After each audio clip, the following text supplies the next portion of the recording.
Uh, gosh. Man. Typical. Typical crash. Not a crash, but like just PC crash. Like no sound, no blue screen, no anything, just freeze frame.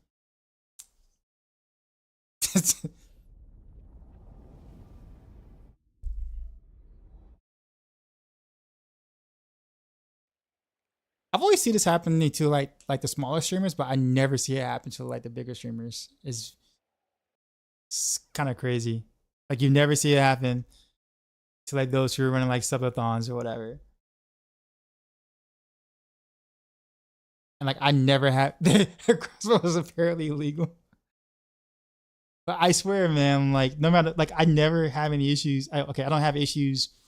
I have network issues. That's common, but never like PC crashing because game crash. This has a crash issue.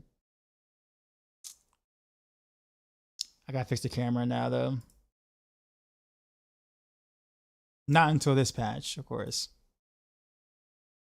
So rip like half the raid, of course. I think it happened to you, right, Mippy, where you got raided about Rudy and then like you end up like crashing or whatever.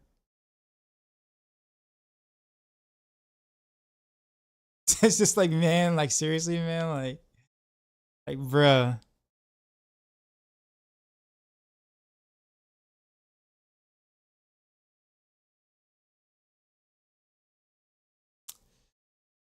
Uh,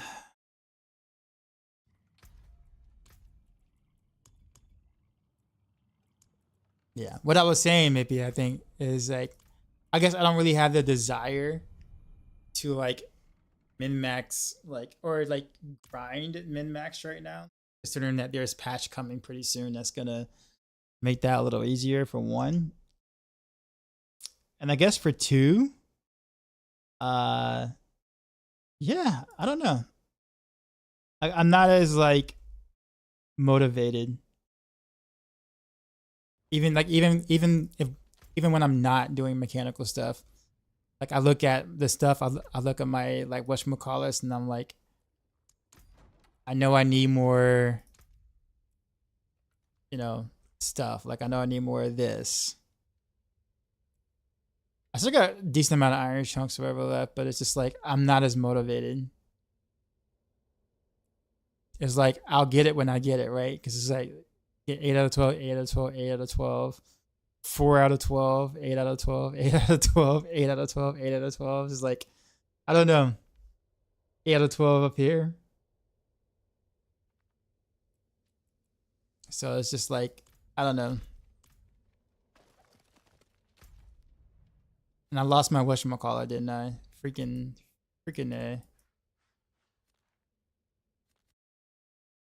uh,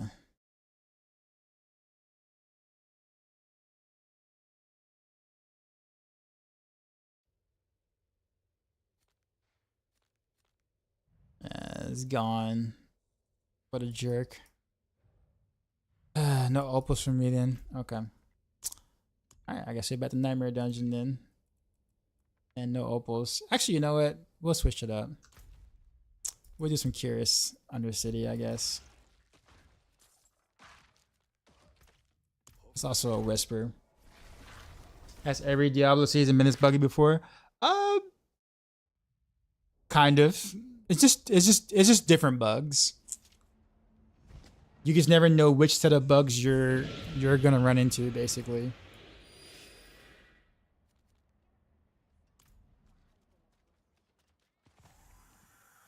Which is kind of like I'm not demoralizing, but like it kind of sucks the sales out of my wins. Or win out of my sales out of my wins. Wins out of my sales, I guess.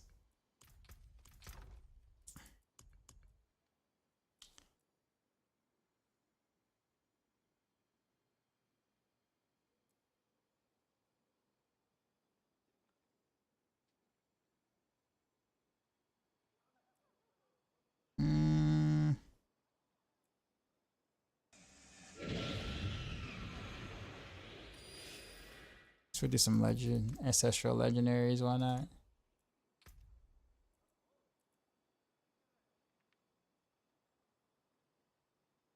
I guess I'll spend the gold on it. Why not?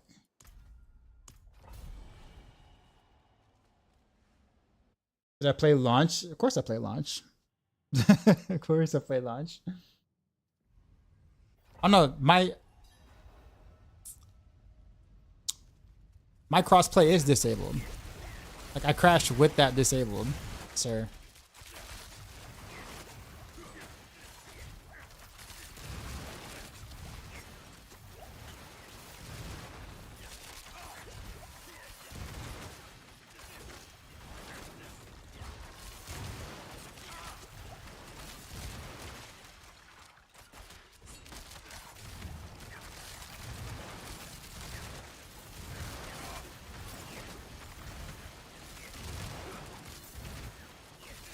You thought there was like you said a number squish? Yeah, about that.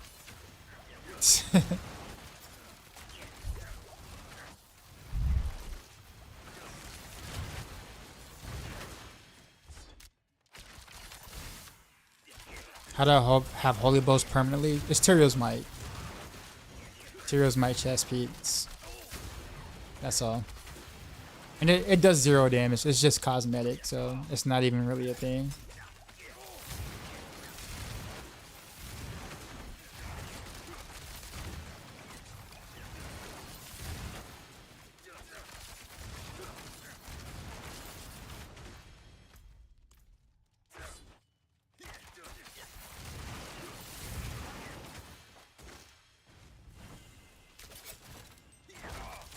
You never squish yourself and disable the damage numbers. Smart.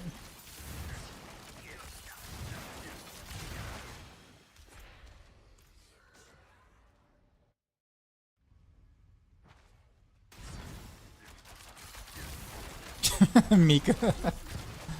Jacob, what's going on?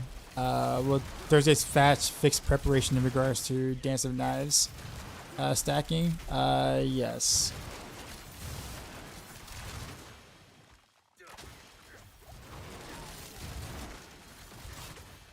At least that's how I understood it.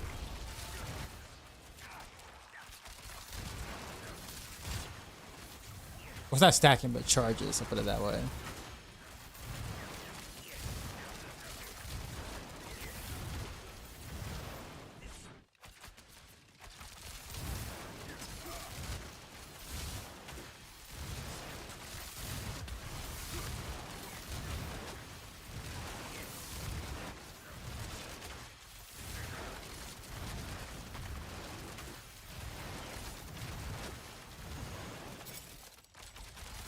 What do you plan at the rapid fire? At the Heartseeker? Nah. Well, I don't know. I honestly don't know what's next, honestly. I think right now my focus with rapid fire is trying to find some way to make an intuitive version of rapid fire. I know that probably sounds really weird to say that, but like I guess my goals every season is to always play the builds I write on Maxroll and then update them as I find new things during the season. So I always play those builds first, and then I go and do other things. And I thought, you know, rapid fire was gonna be pretty vanilla. You know, as I'm like, yeah, you know, not much is gonna really, you know, too much change or whatever. But there's been some things that I've been talking back and forth with Crafty about quite a bit. And some of the things that he's doing is really effective, but it's not intuitive. And I don't know. I'm trying to do like a light version of that I can make sense. I'm not sure if I'm really successful with it because my gear is kind of mediocre. But because I think rapid fire already has kind of like a, you know, like a learning curve as it is.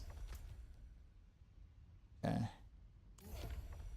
26 seconds because I wasn't paying attention. All right.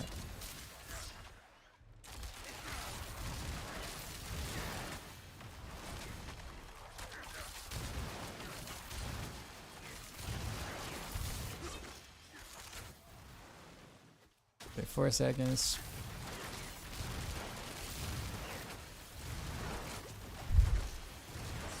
Alright, let me actually like play for real, for real. Go with the Sky Hunter Scoundrels. I have to have a really good Scoundrels, but the Sky Hunter, yes.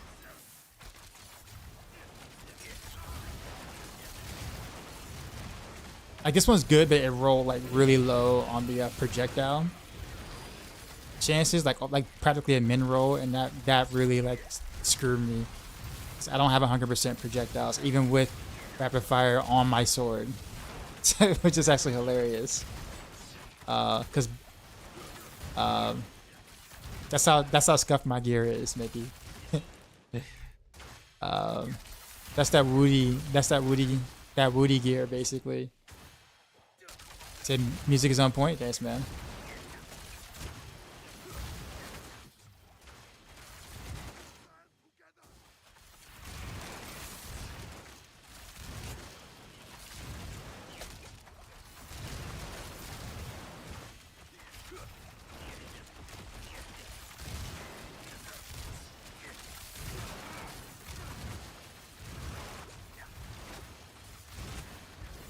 So yeah, hardest part right now is just making rapid fire intuitive. For the rune that really makes rapid fire strong right now, which is the Quacks, Zax, what's it called? Cax. The rune is so strong, but it means that you're kind of pigeonholed into one way of doing it to take advantage of it, and it's hard to gear for. So Yaks Quacks, yes. But it's so good though. However, if you can play without getting hit, or if you can kind of do it like, you know, play at like a distance or whatever, you can actually take advantage of Yaks or whatever, right? No, sorry, Neo. Yo, Darkside Is really good at we processing just got that. raided, son. You know how we do. With the Drop my new raid. beat for these new viewers.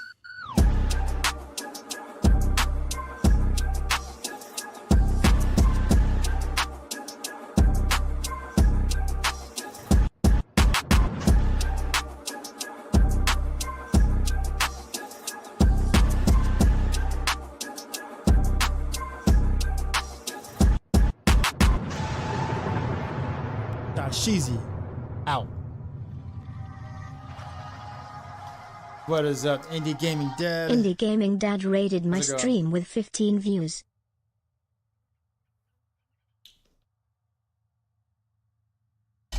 How's it going, man? He said, someone said, I messed up bad on my first ever Undercity run earlier today. Tried farming an amulet with ranks to passive, but I used the unique offering after, like a dummy. 50 million go down the drain to get one legendary amulet. Oh, that's so awful. Oh, man, that's awful. Oof. That's gotta be awful. Just wrapping up a pit push on Spiritborn. Got up to 137. Nice, nice. What's your goal at the end?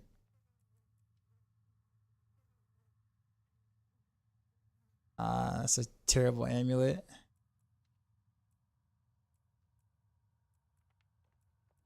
No luck here. But yeah, maybe do you have your crossplay settings turned off too as well? Think so, right? Let me get that Sky Hunter from you. Got it. Oh, you have it on? Lame. Who does that? Who does stuff like that? I'm kidding. Let me turn it on then.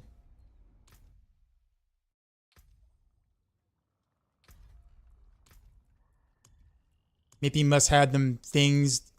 What are those things called? What are those things that people have? What was it? Friends or something? Maybe you must have friends.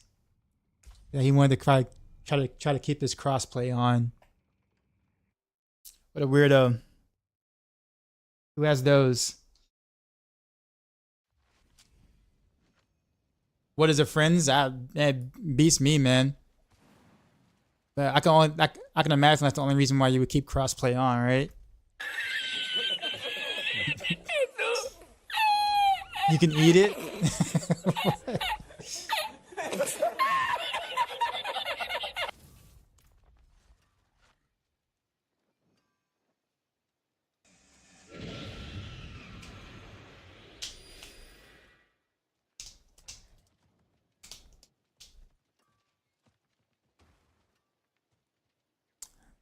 Yeah, I see the outfit.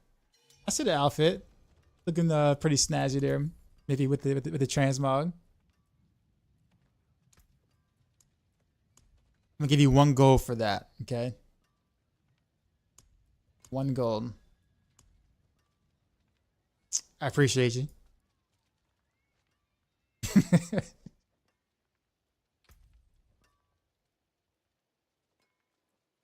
Appreciate you, sir.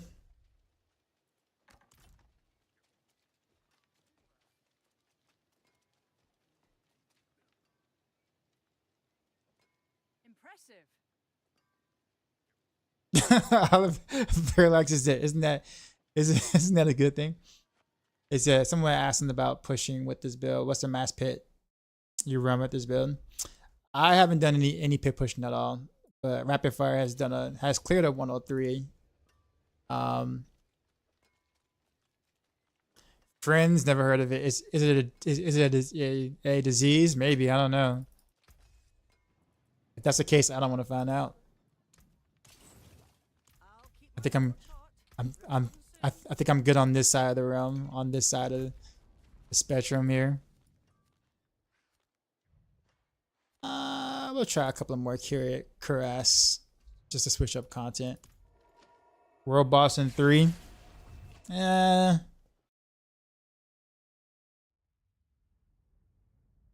like to get to 140 plus and then get back to Necro, which is what I normally main. Okay, that is fair. Spiritborn is just, you know, it's just, well, strong. Yo, this song.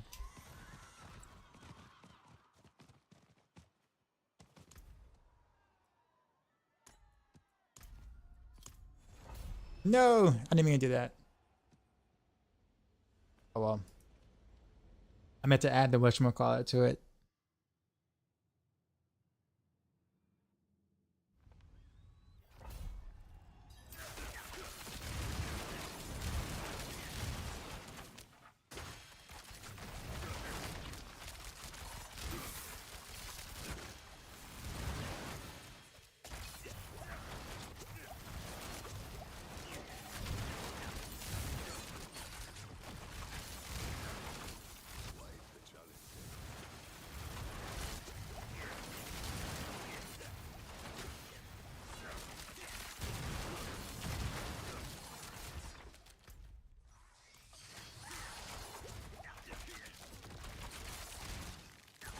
Why am I killing stuff?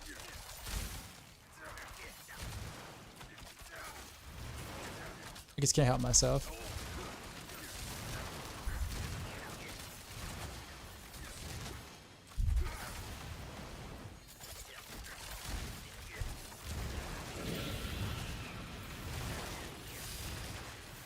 Appreciate the follow.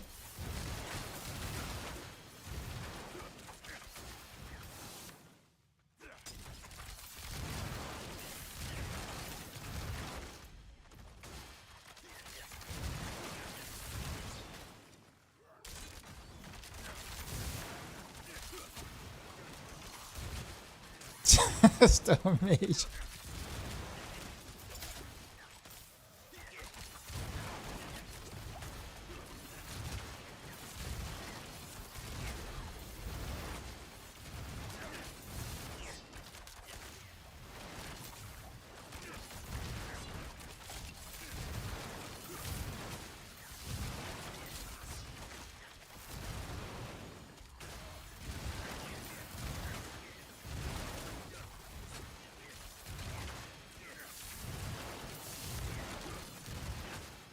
Yeah. So I think I might keep like the starter and ancestral version, probably cold. And then once you get the Starless Skies, make it poison based. Not poison based, but you know, go from cold to poison imbuement. It's just much easier to build, like to get some value out of cold imbuement early on.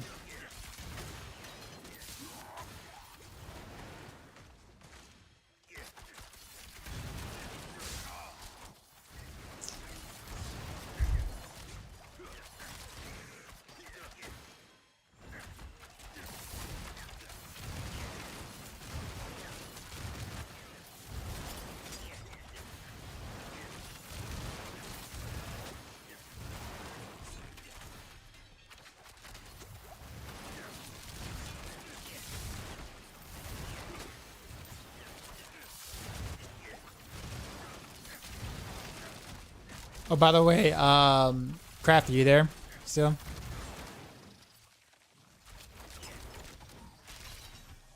I don't know if I told you, but I was able to confirm that it's still Edge Masters still does snapshot the cast of rapid fire. So when you do shoot your Cax rune or whatever, you're doing it from a full tank. Therefore, Edge Master's bonus is applied. Now, after that, though, that shot afterwards, where you don't have any energy or whatever, after that last, shot, then obviously you're not getting much Edge Master benefit there. So you probably still don't want to do that. I guess it depends.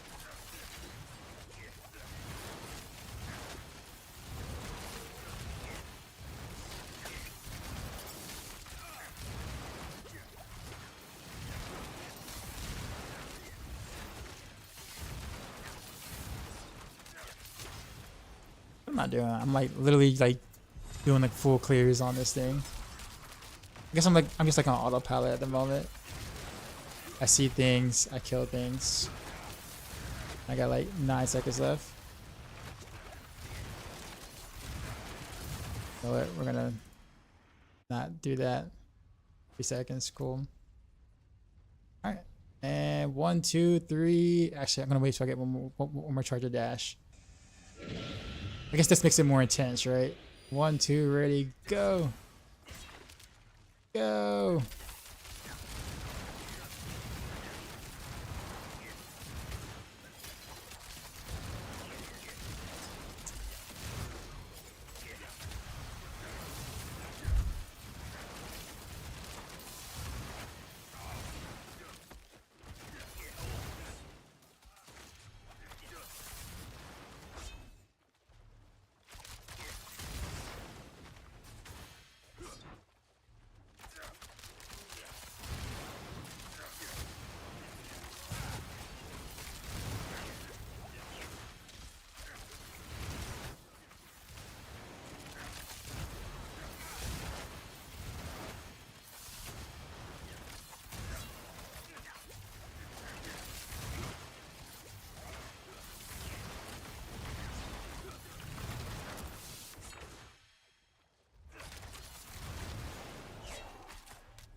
There we go.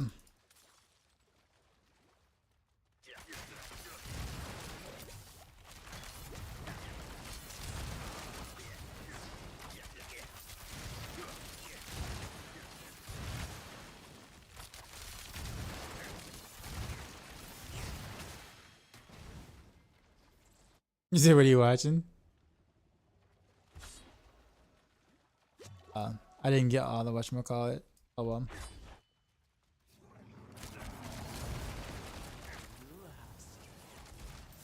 I wonder, are your fangs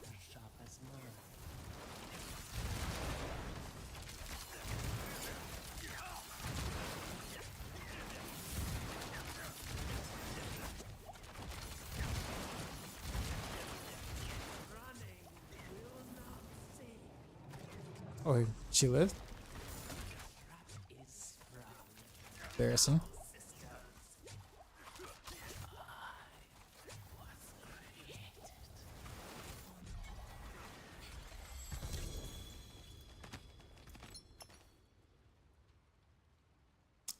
It's a GA deck stuff, but really? Game. What's with the world boss flashing green like crazy?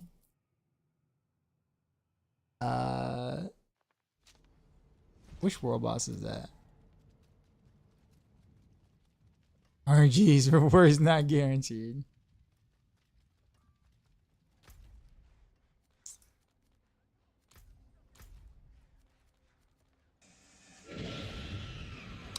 We're gonna do one more run, except we're gonna actually put the right thing in this time.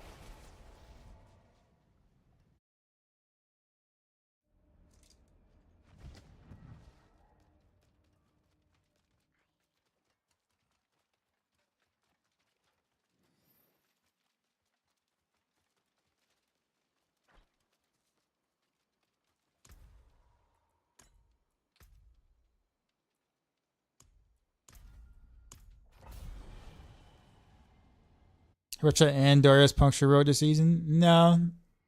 And there really isn't really much of a reason to do that. Considering that if you want to do something like that, you can just do puncture, victimize.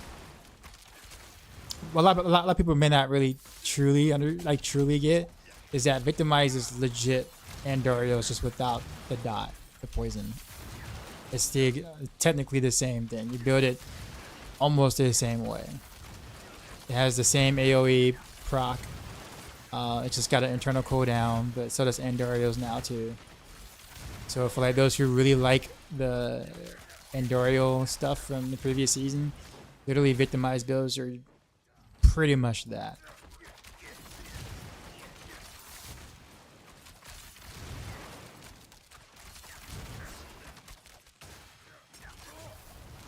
Where's my BD?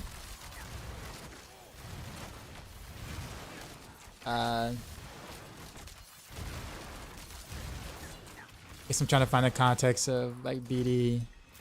You mean birthday or?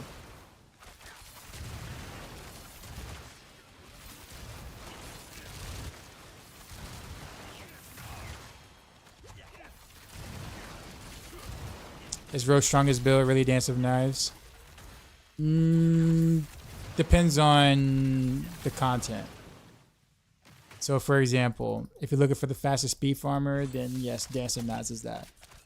If you're looking for the to pit push, then Rapid Fire is that. If you're looking for a build that does both pretty well, but isn't a master of either, like it's just good at both, but not the best at either one of them, then Barrage. And then Heartseeker is like kind of below Barrage in that aspect, but similar nature. Not kind of, it is below that.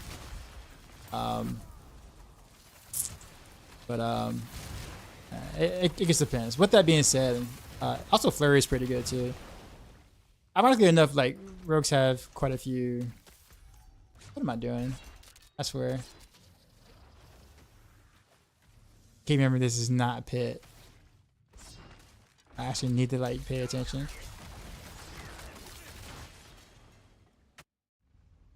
Yeah, Flurry. Yeah, I mean Flurry's good. But the thing about it is that there are a lot of rogue builds that can clear T. Not a lot of rogue builds, but there are rogue builds that can clear T4 comfortably. But just don't expect like Spiritborn levels of power, which is what, of course, everybody's comparing it to. Which I get it, it makes sense, but like nothing that Rogue has is anywhere close to what Spiritborn does. But that's the case for every class in the game. This game worth getting as someone who's never played any MMO RPG style games, but this is an isometric action RPG. MMOs is kind of a different genre, but I know what you're saying. This is more of an action game. What other games have you played in the past, Richard?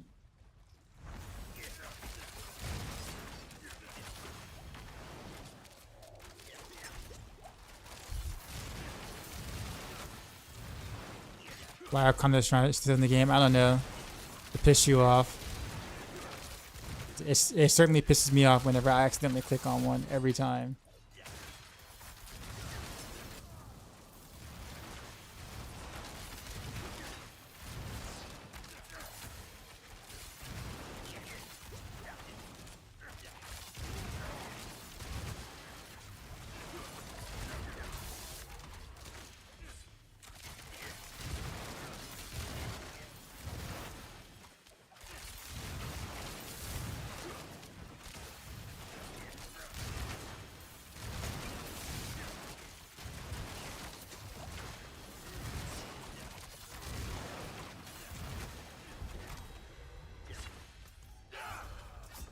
What?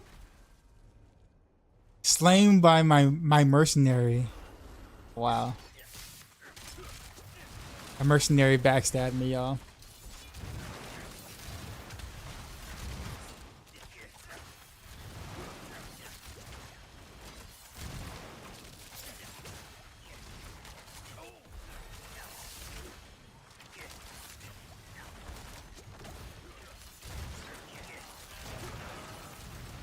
I mean, I could see Variana being hungry, but yeah, right here, just, you know, I don't know, man. I don't know what I did to piss him off.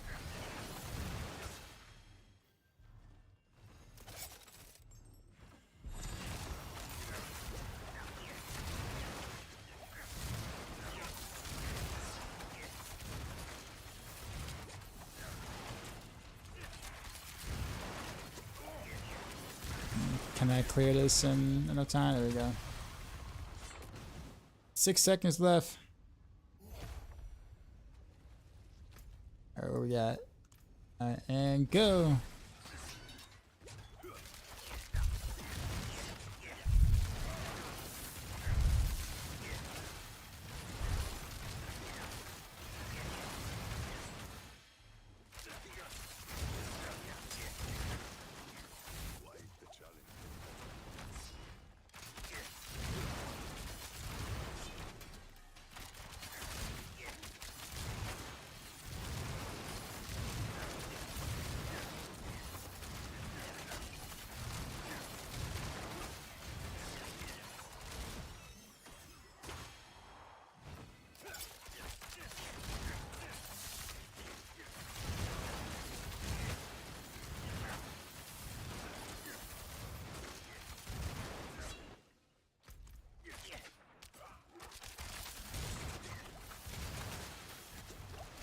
Crazy, he's just only handed backstab. I know, right?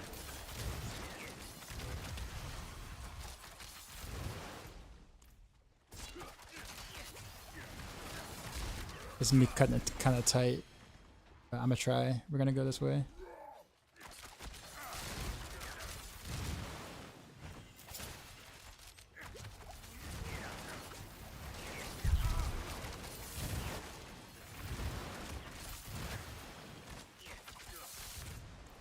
Actually, that was quick.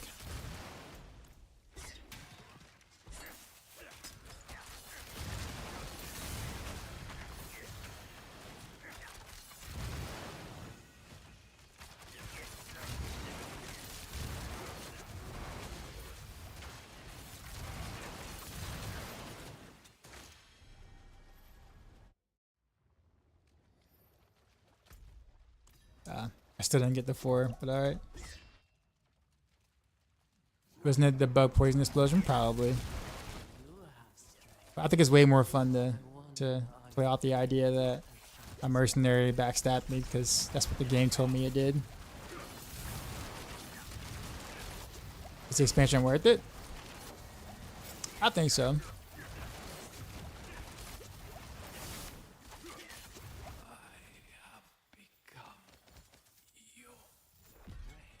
Only thing I have similar is like 2 hours of Path of Exile. Only 2 hours of Path of Exile. Other than that, I play games with build sort of things like Destiny, Elden Ring. Okay, so you play Destiny. So you're familiar with with a looter game where you do things on repeat or repetitively in order to be able to progress your character. So if that's the case, then if you like Destiny,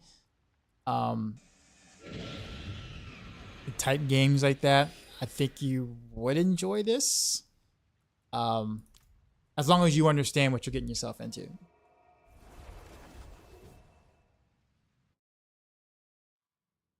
The combat's a lot of fun.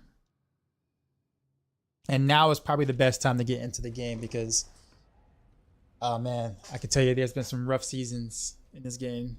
Like the first 3 seasons. Season 2 was okay, but like the game didn't really like get good till season 4. So you skipped all the bad parts. They buffed Dance of Knives. Will I try it?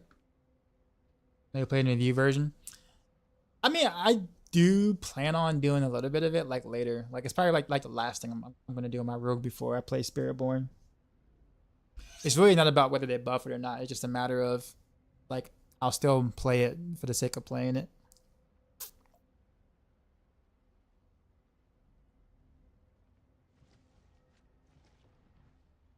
A dumb question, but which Rogue is best so far in season 6? In my opinion, depends on the content.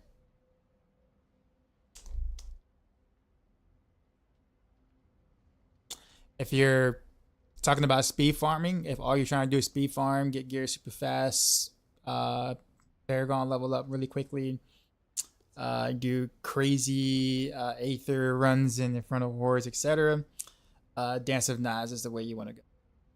If you're looking to push, like if pit push is like the thing you want to do, like that is your niche, and you want to push pits and go as high as you possibly can, then Rapid Fire is where you want to go.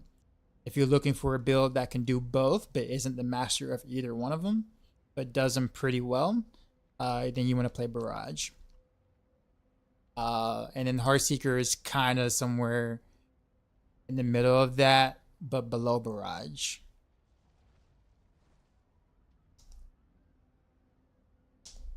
Not sure if you answered me, but you just got to add, so I'm not repeating if I did. Since you play Destiny, then you understand looters. You understand the whole idea of grinding to get stronger, to grind to get stronger, to grind, etc. As long as you understand that, and you know what you're getting yourself into, then Diablo 4 will be fun for you. I would look at Diablo 4 as like an isometric Destiny, if that kind of makes sense. Like it's got the best combat in this genre, decent systems, etc. Just like Destiny technically has the best gunplay in this genre or whatever. But it's a looter at the end of the day. So as long as you're aware of that, that there is, you know, a grind to get things. I won't say like a terribly long grind, but just a grind in general. Then yeah. Thoughts on Rapid Fire? It's good.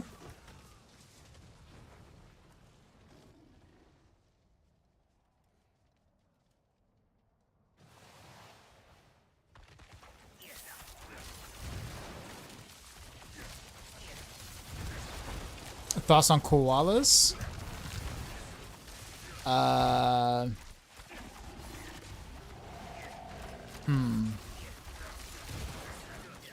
That's a very good question. I mean, they're pretty chill. I haven't heard of them beefing with anybody. They usually are in pretty good standing with the rest of the world, usually. Yeah, so koalas are A-okay in my book.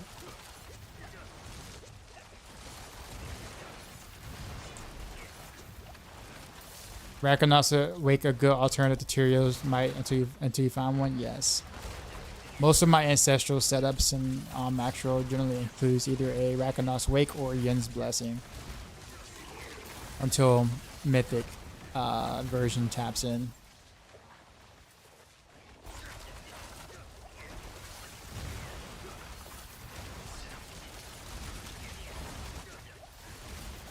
They're called drop bears.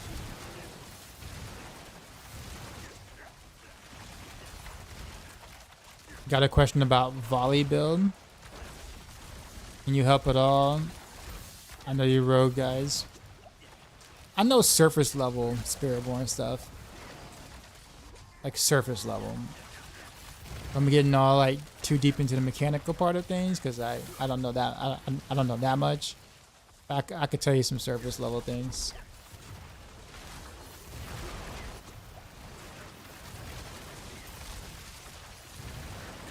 Do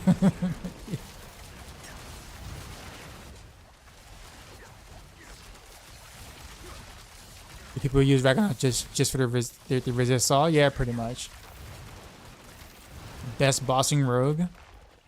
A part of me wants to say rapid fire.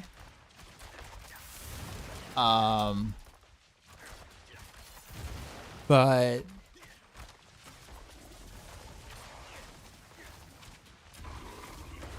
I'm gonna just say but.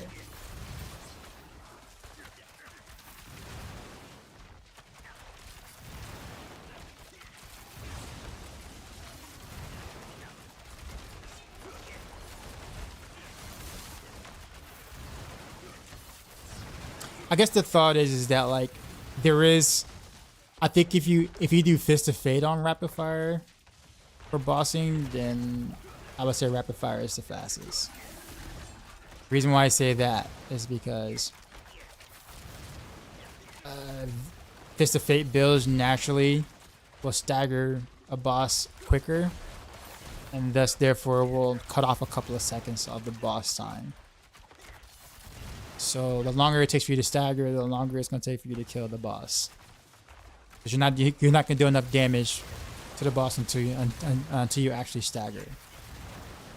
So Fist of Fate rapid fire would be the fastest. Just hope you don't hit like a 1% roll, like a bunch of 1% rolls during the stagger on your Fist of Fate, so therefore you can get the one shot. So like that's what I mean.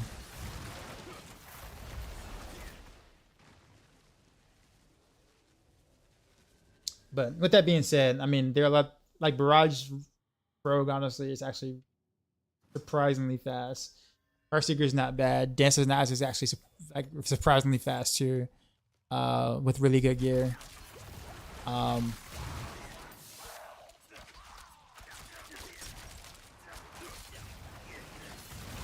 Then my Barrage build is clean. Thanks, man. Yeah, I'm having the toughest time. Not toughest time. I'm having a tough time with. I'm not having a tough time with rapid fire per se. I phrase that. I'm having a tough time making it.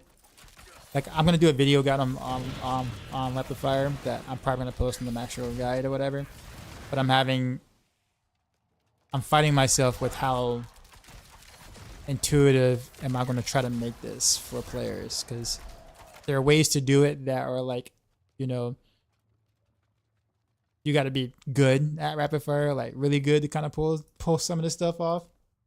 So I don't want to alienate the people who are trying to follow a guide,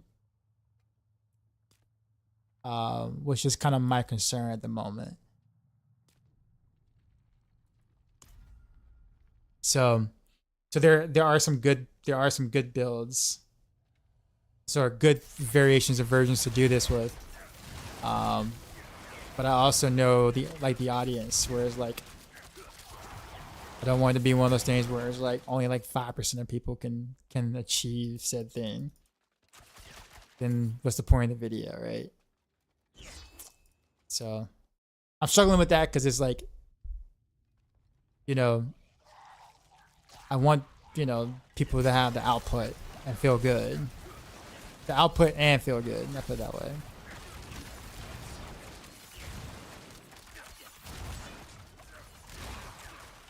Did I skip boss portal? Is that why not show both? Because people don't really like watching long videos. And honestly, instead of showing both, I might as well just like, which I plan on doing anyways, just like have a link to Crafty's stream in YouTube in the video so people can actually check out the push version.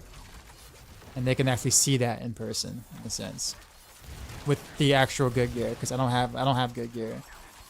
So I think it's just best to just call out Crafty for that versus me trying to make the video like almost twice as long than it needs to be.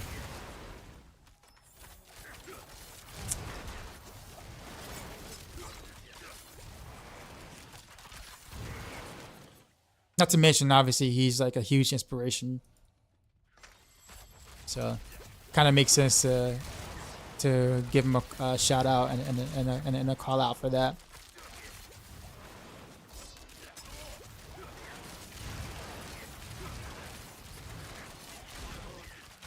What are the best pizza toppings for season 6 in game?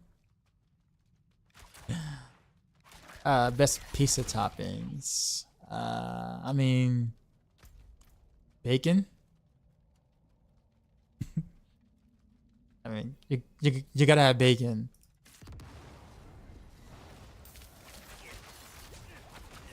I mean, anything meat lovers, right? Bacon, pepperoni, sausage, beef. Like,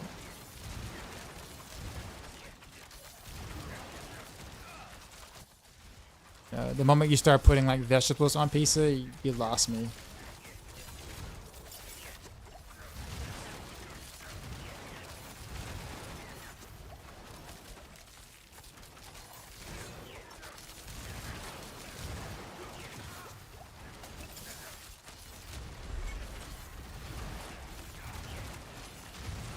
Even peppers. Is peppers a meat? Is it like bacon flavored peppers or?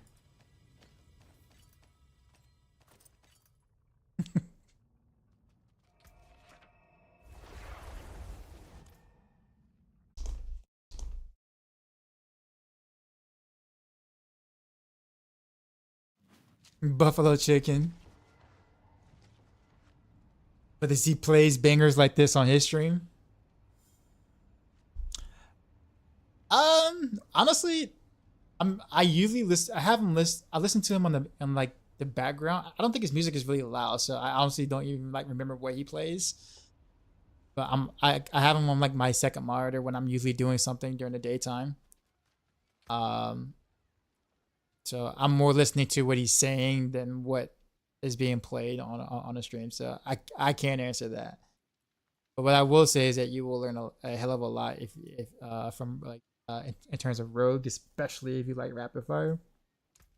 Like you don't really get better than that in terms of like information right now when it comes to rapid fire.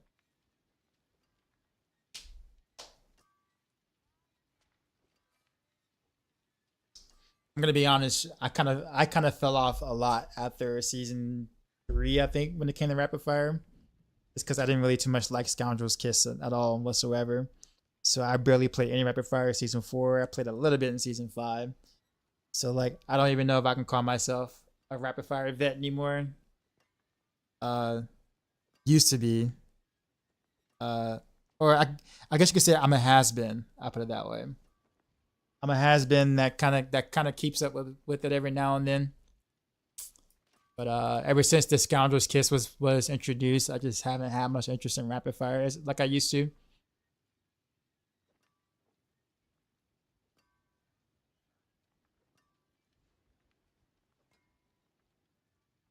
Isn't tomato sauce another form of veggies?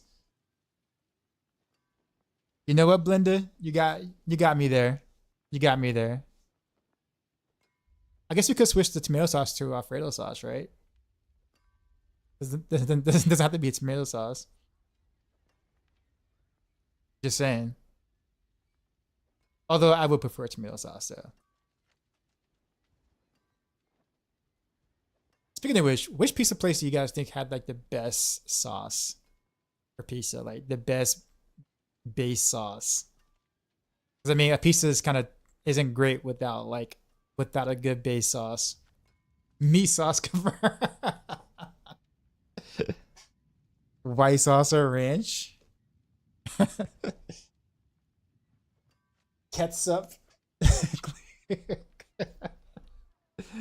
Papa John's sauce is actually really good.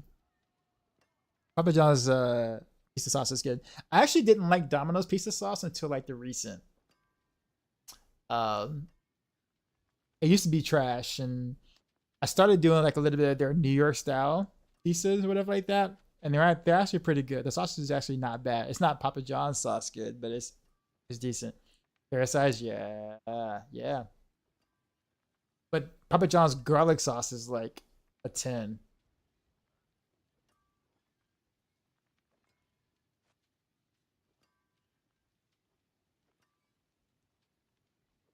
I'm Italian. I'm in suffer right now. I'm sorry, dude. I bet we're making them real mad right now. We're frustrating them right now, right? It's like, bro, have you tried that gas station pizza, man? It's great. That 7-Eleven sauce is great, man. And D-Lo's like, oh my god. I gotta get out of here. I gotta get out of the stream.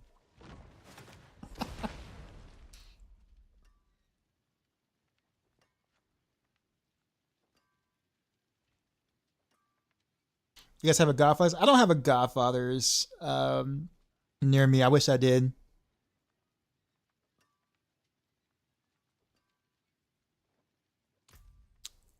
I forgot what I was supposed to be doing. I was supposed to be doing something. Yeah, we're doing another realm walker. Is Elias still a thing? Yes. This is a god tier song. I agree.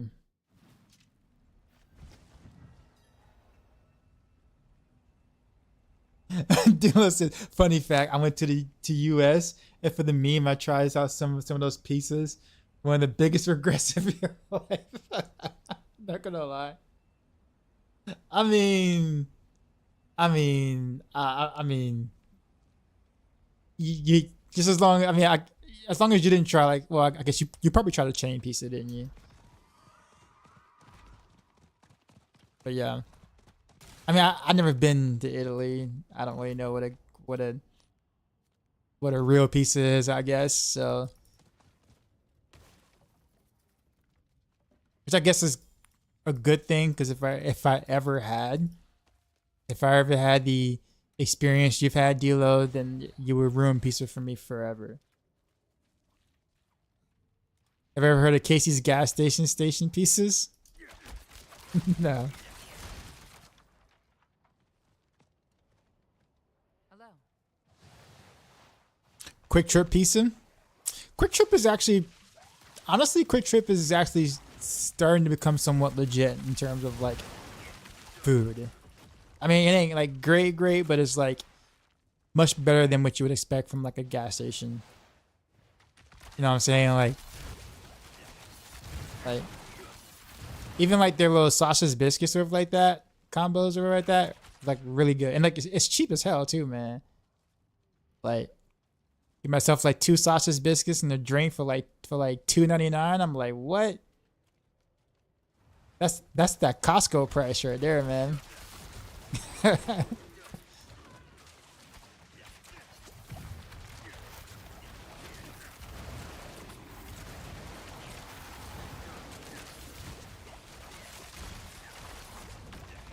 I used to absolutely destroy 7-Eleven pizza back in the day.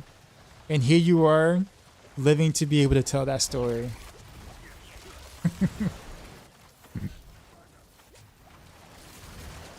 We are glad you made it through that time frame, that time period of your life, sir. I'm sure your body is not very fond of those memories.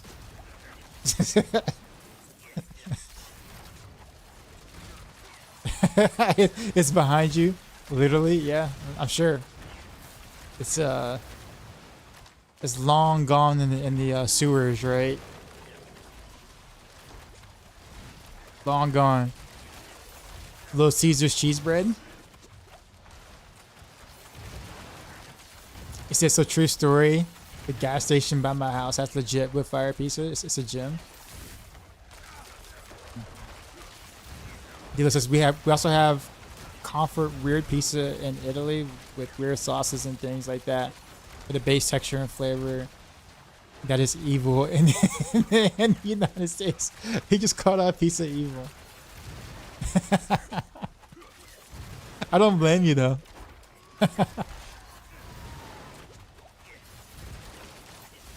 Chicago style pizza is better than New York style. I said it. I don't know, man. Those are some fighting words.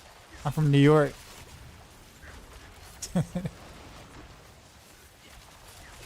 Fighting words, sir. Fighting words.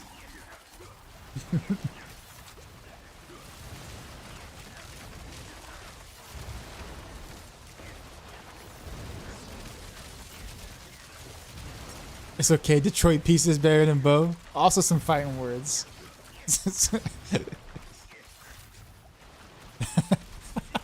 New Jersey on New York, bro. Everybody shitting on New York right now. Why is everybody crapping on New York right now?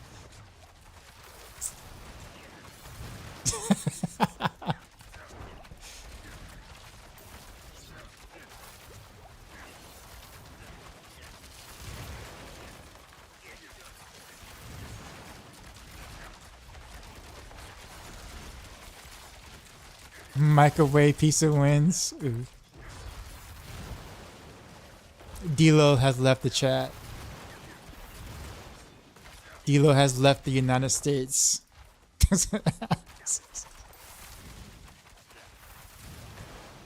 Jersey needs this W. Let it happen.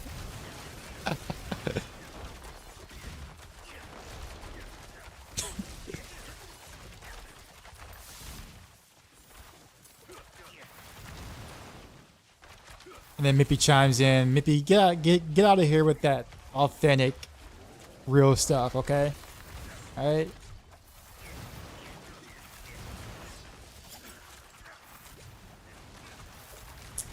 Our barbecue is untouched. Sorry, not sorry. What, Texas? That's turning into straightforward bullying my person. Hot Pockets? Wait, where did Hot Pockets come from? Jeff is like, I just like pizza. Okay, fair enough. It's probably the most real comment so far. Just like, I just hear all this pizza talk. I just like pizza.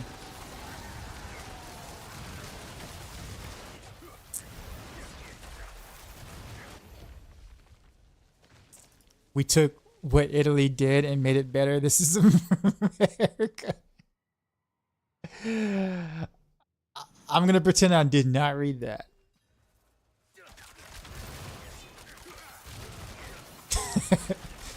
I did not read that.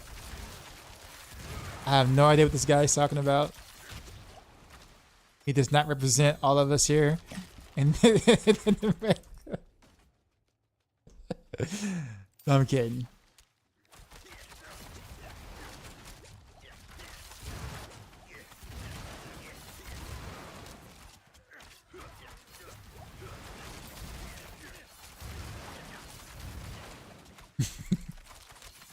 Been to Cali 2 months ago. Can confirm. Yeah. What was it? What was my experience in California? Well, I had a couple of California experiences. The Spiritborn thing, test thing or whatever, and then I did BlizzCon. I think I told the story of like how much money it costs to get like food from the food trucks at like BlizzCon. It was like, I think I got a chicken sandwich. It was a chicken sandwich that wasn't even a true chicken sandwich. It was 2 chicken tenders on the bun. Okay. So a chicken sandwich with 2 chicken tenders on the bun. That's what the sandwich was. A 12-ounce can of Sprite. And a side of fries was $34. $34. It was the worst financial decision I made in my life. it was so bad. That chicken sandwich was so bad. And the crazy part is that I was trying to eat this dry ass chicken sandwich, right? With the 2 tenders or whatever. And the marketing manager for Diablo, for Blizzard, for Diablo came up to me and she's like, oh, hi. Dioxide, and I had no idea who she was. I was just like, hi, I think, and she like I'm trying to chew this really dry chicken sandwich, right? And she's like, I just want to say hi because, you know, the team loved you when you did the Diablo 4 videos on like the YouTube channel. It's got so many views, and like the team loved working with you. We just want to say thank you, whatever. And like I'm trying to smile while trying to eat like the worst chicken sandwich I ever had in my life and regretting everything, every dollar I spent on it. And I was just like, thank you. Never again did I choose to get any food from a food truck. That makes a $28 free tip I spent on pizza at Cheesecake Factory still. Yeah, it really was $34, man. 34 freaking dollars. Like, I really want an itemized receipt to figure out which part cost the most. Like what did they charge me the most for? Like, was the Sprite like $15? Was a 12-ounce can of Sprite like $15 or something? Like, I mean, those 2 chicken tenders could not have been that much. Maybe it was the bread. Maybe it was like high quality bread. I don't even remember. $10 for strip. I mean, I wish we would do. We'll do more of these. Ace is saying that there's a new meta for stacking resilient passive over resolve on Spiritborn. Is that true? Honestly, no idea. I don't keep up with the Spiritborn as much. I wouldn't be surprised though.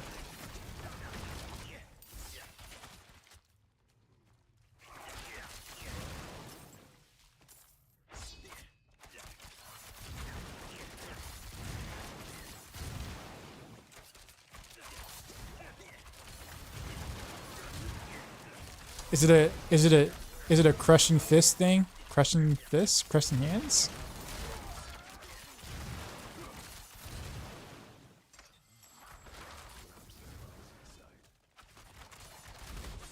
Tick code, this is poison rapid fire.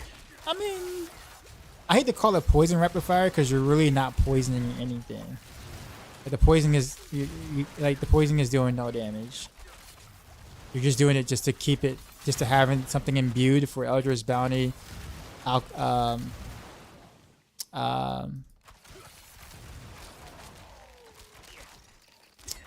and then Alchemist, and then I mean pretty much shit, and of course Canny glyph or whatever, but that's primarily why you do it. So you stay imbued. It's one of those things where, like, again, I probably do like a mythic variation of this, and I have to really explain why I'm doing it on Maxroll. Because they'd be like, bro, I did no poison damage, and yet you did poison imbuement. Like, is this build right? Is this build right? What am I doing wrong? Like, I actually kind of got that a lot on the what was it, the Barrage Victimize guide when I did poison imbuement on that. I guess people were more accepted on that because of course Andariel is Barrage in a sense, but it's like, oh well, this is like that, but I'm not doing any poison damage. I'm like, I know. It's like, so why you do poison imbuement? It's like for the buffs. And it's like, but poison's a dot. I'm like, I know. He's like, so why are we not doing any dot damage? Because we haven't built around it. Well, why didn't you build around it? Because it sucks to do so. So why'd you pick poison? Because poison for the buffs. And then you just keep talking around in circles, basically. you keep talking around in circles because like yeah. And like you can't get mad at them for thinking that way because logically it makes sense for them to ask the question. But because we know the mechanics so well in the game that we're just like, for us this is normal, that stuff just doesn't make sense in the game, right? Like we're used to knowing, okay, yeah, this because of Blizzard, that is the answer. But for people who are trying to make sense about it, you know, they just can't wrap their mind around it. They just cannot. And I get it. And I'm just like, it just doesn't work that way. I'm sorry. Well, can you make it deal poison damage? No, not really. But why not? Well, Barrage in the build doesn't deal damage at all. Well, how come? Well, you know, the Victimize procs all the damage. Well, can you also make Barrage deal damage? No, not really. At least not in this build. Can you throw andariels in the build? No. Well, why not? It's poison. It's just like, it's just, oh man, like this is just, like, I don't know. They're logical questions. There are logical questions. I guess the game just doesn't make sense half the time.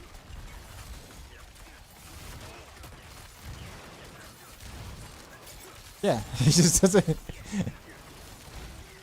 It's a calorie, yeah, basically.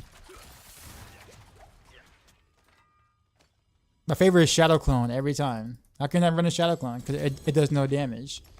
But the game says it does 80% of your damage. I'm like, I know. It's like, well, 80% of your damage and you're hitting for billions. Shouldn't that still be a lot of damage? I'm like, yeah, should be. Yeah, but why don't you run a Shadow Clone? Because it sucks. It does no damage. But the tooltip says, I know what the tooltip says. Have you tried it? Of course not. Of course I haven't tried it. I think it will do a lot of damage. So I'm gonna go Shadow Clone. I'm like, all right, have at it. Man, if you find something we haven't found, please let us know, because we would love to run some Shadow Clone if it actually did something, right? Like damage wise. Like if you can run Shadow Clone for damage, we would absolutely be doing that.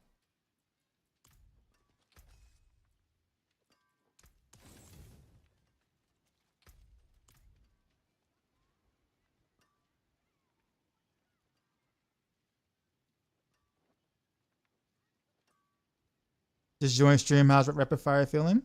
Pretty good.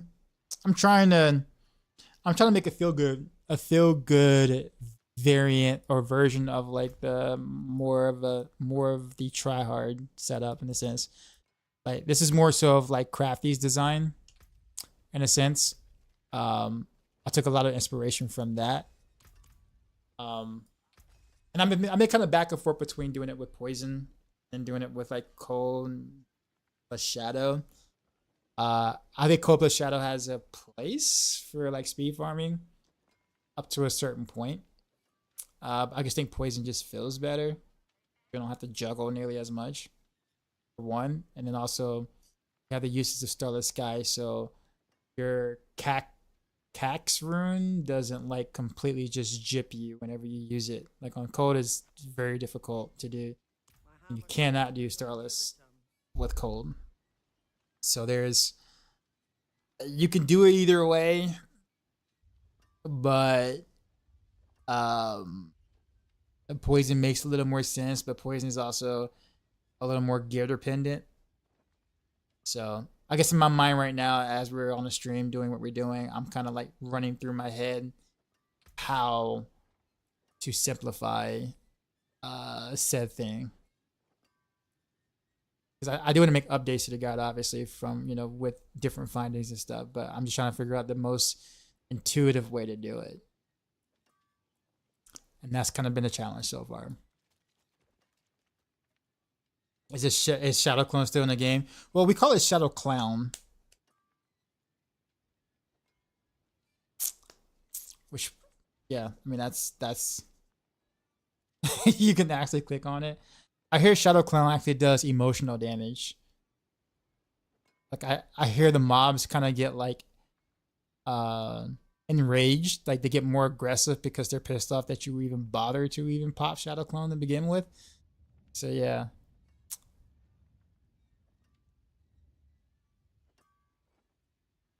I also hear that Shadow Clone attracts more snake mobs too, so just want to put that out there for those who are thinking about playing Shadow Clone. Don't. Or Shadow Clone for damage, I'll put it that way. Let me make sure I'm clear. Because there are builds that you use it for perma unstoppable, but yeah. Earlier I heard you say Victimize has an eternal cooldown. Do we know what the cooldown is? Yes. It's about 0.5. I thought it was 0.6 or 0.7. back in the review copy of the game, but I think it's been confirmed that it's 0.5 because I think there's several other procs like andariel is also 0.5. So it was able to kind of verify that with a lot of different ICDs they put in the game to make sure we don't blow up servers, basically. So 0.5, I believe, is the actual rate. If you're new to Rogue, will Dance and not ever be able to push high level pit? Depends on what your version of high level pit is. What do you consider high?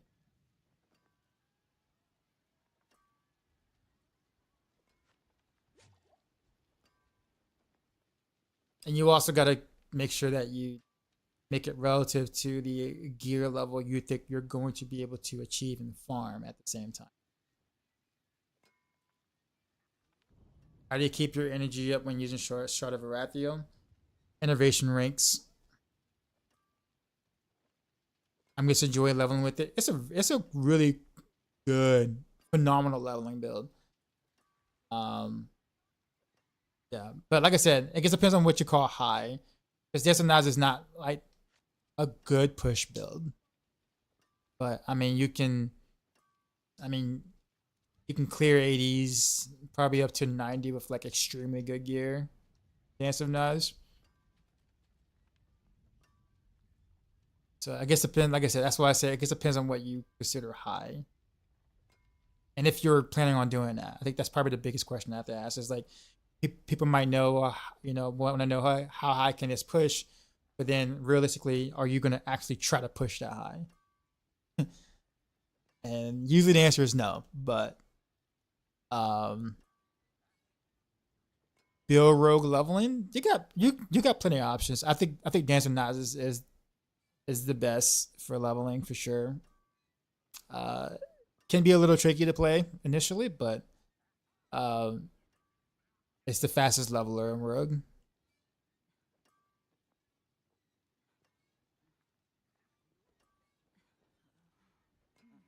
I like Victimize, but I feel like Rogue would be better off without it. That's a very good. That's a really interesting statement because I actually kind of agree too. At least with the way that they have Victimize currently. I actually preferred Victimize the way it was. Let me phrase this. How do I phrase this? I like how it was in season 4 without the double dips. Like without the additional bugs and double and triple dipping and what all the stuff that I was doing. I like the fact that it was based off your damage and not like weapon damage. I prefer that, honestly. Because the fact that it's based off of weapon damage just makes it just like andariel's. Just like another andariel's, but the passive. The passive. So I thought that was kind of silly that they did it that way. I thought they did it so therefore they can get rid of the double dipping. It was the easy way for them to do it, and they still didn't do it. So I don't even know why they even made the change to begin with. Like, what was the point of you making the change if you still can't fix the double dip problem? So it's like, I don't understand why they even bothered to make that change.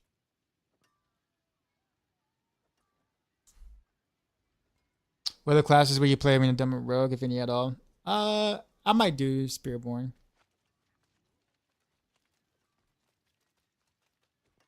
Do you see Rogues on 120 plus before mid-season patch?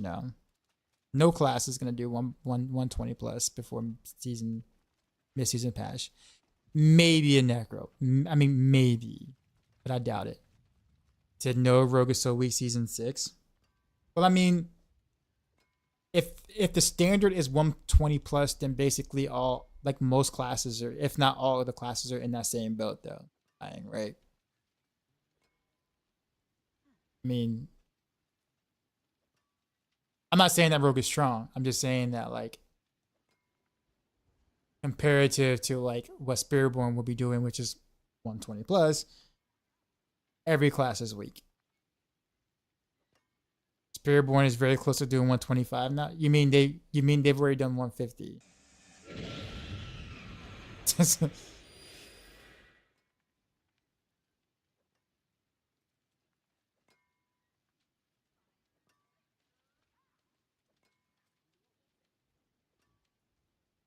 How's Flurry Aerostorms?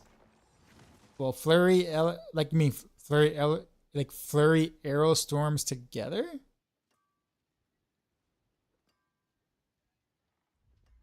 Oh, you mean for how you have yours set up? Oh, you mean your Spiritborn is close to doing 125. Gotcha. Have I not played Spiritborn yet? Not this season. I've played Spiritborn before most people played Spiritborn back in July. Obviously not the full class or whatever, not the full everything open or whatever, but I'll play some Spiritborn probably in a couple of weeks from now, roughly.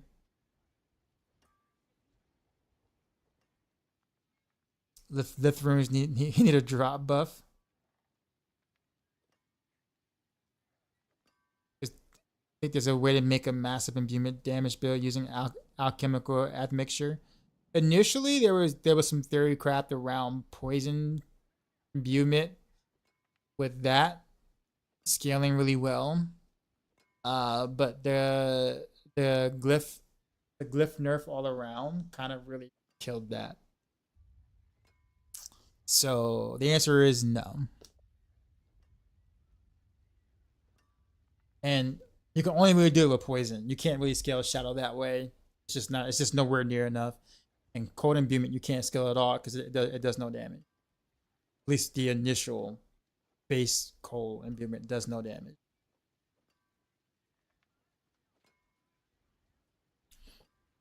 You think damage echoes in general are very limiting to design space and shouldn't be a thing. I agree. Shadow imbuement, Victimize, andariels, a couple of other procs that are kind of similar. Was it X-Files ish? But realistically speaking, though, the entire like rogue classes design. I said an entire rogue class, but a lot of rogue class design is basically one big echo to begin with. Most builds have some sort of ricochet or pierce mechanic with some sort of aspect, which that's the only way to scale said thing. Then rapid fire ricochets or can ricochet, barrage ricochets, also pierce, pin shot pierces. The eagle horn makes it bounce, aka ricochet. Dance of Knives also has a ricochet mechanic. It's just uninteresting. Not really creative. I complained a lot towards the beginning of the game, like towards the launch of the game, how much overlap Barrage and like rapid fire had. I'm just like, they're basically the same thing. They're like so much the same thing. Towards the beginning. Are rapid fire the best rogue build this season? For pushing, yes. But only for pushing. And I guess bossing, if you want to clear that.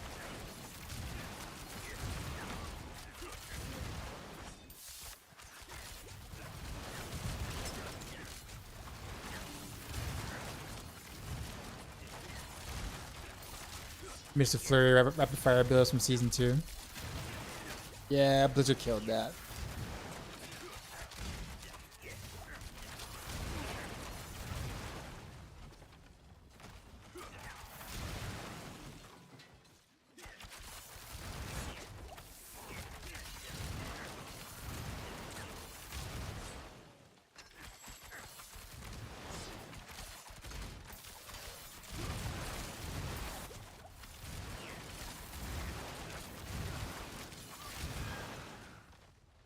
What killed it?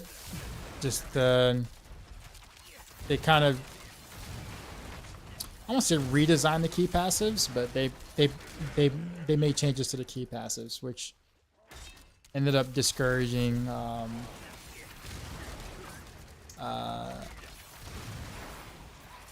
multi-core skill builds, or dual core builds. And now with the way that some aspects and stuff scale and things, there's no reason to do it. There's no reason to do penetrating shot rapid fire anymore, because rapid fire can do, you know, doesn't really, I mean, you can do all that, just play rapid fire. You have enough AoE to where you don't care about not having pin shots AoE, for instance.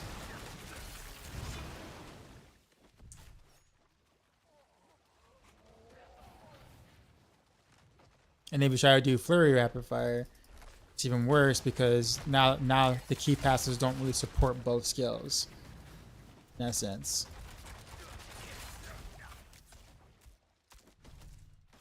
Oh, this is two different stones. I'm an idiot. There we go. That's about Flurry. I haven't played any Flurry yet, but I have some local Flurry specialist, I guess you could say. Picha is usually in my chat. He plays Flurry every season. He says they're doing pretty good. Definitely probably their best season they've had so far.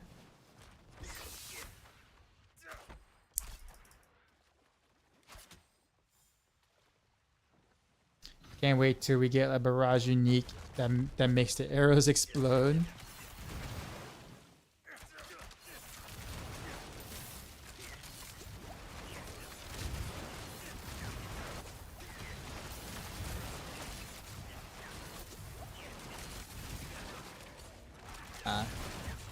I just kind of wish they had like a better design, more creativity in how they approach what they want each skill to do and how they want to scale each skill. More pierces or more ricochets isn't the answer for 4 or 5 skills in the Rogue arsenal.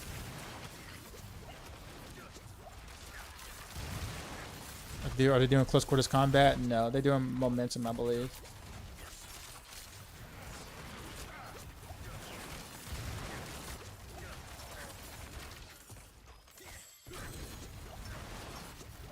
Not if it's like Scoundrel's Kiss that absolutely ruin rapid fire. I agree. I mean, don't get me wrong. I like playing rapid fire, but the most fun I have with rapid fire was like season 1, like with the barber or whatever. That was actually a lot of fun.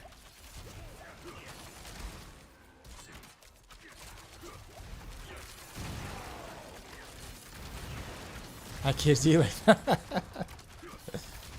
Best overall build. I would say probably the most what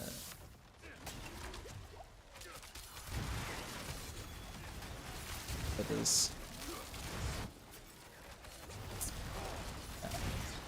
I would say the best yeah, like I said, the best overall build would technically be like Barrage, Victimize Barrage. Does everything well, but it's not the master of anything. But it's a build that you can play and you can pretty much go into anything and expect good results, whether that's speed farming, pushing, bossing, T4 content, Infernal Horus, all that.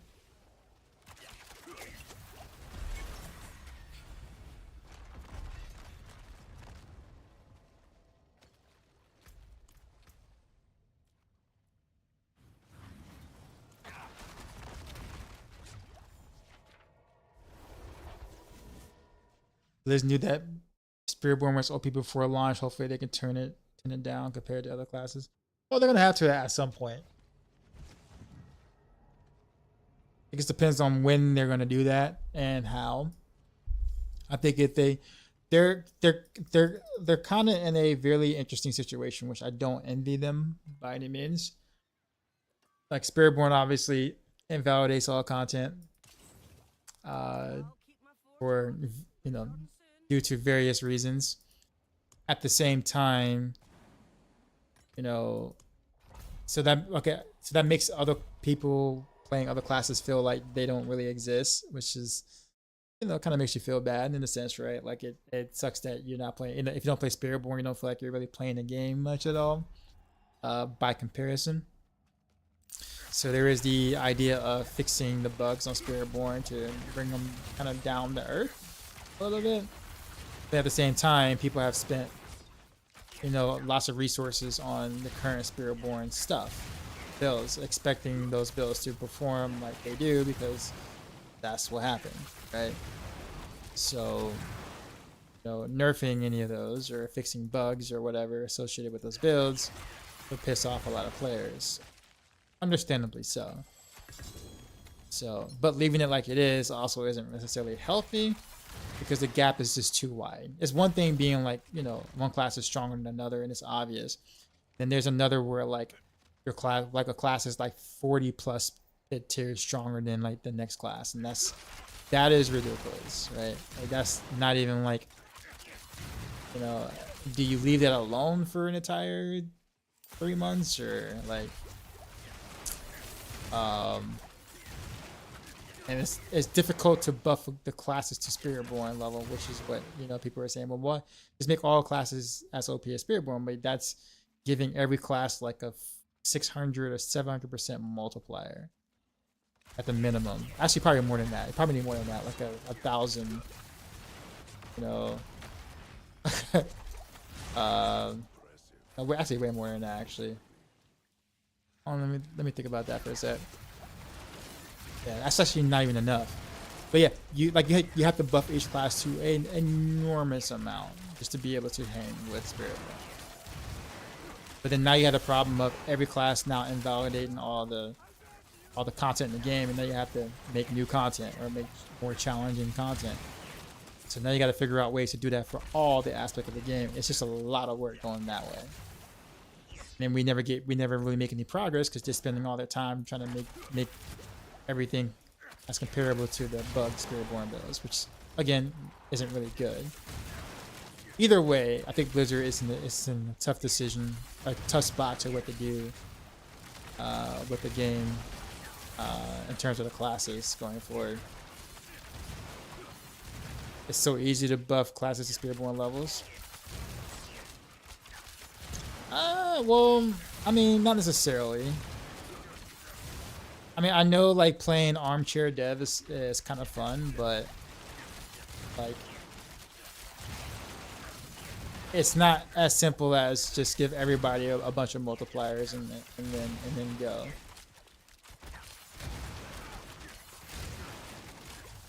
Or just add a 0 to every multiplier for every other class and then go.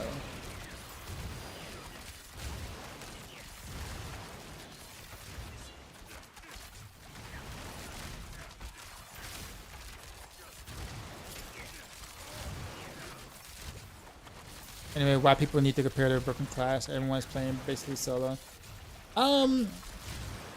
Well, personally, I mean, I don't really too much care because I actually do play a lot of solo. But you also got to remember, D, is that okay? Notice D is that you're forced to interact with Spiritborn players whenever you do outer world content. You cannot play Helltide and not see a Spiritborn. So it's not like you can legit avoid every Spiritborn player ever. You're going to see them in Helltide. You're going to see them in the Realm Walker event. You're going to see them doing whispers. Like, you're going to see them.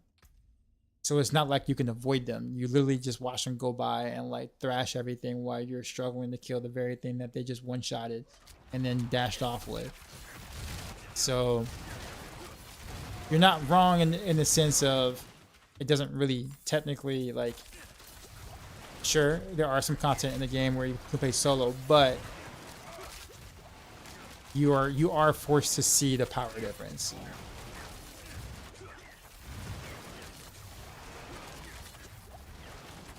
In season 1, then they patched all classes and 70% of people stopped playing. You know what I think that's interesting, Dean? People didn't realize, I put it this way. I'll let that play for a sec before I go.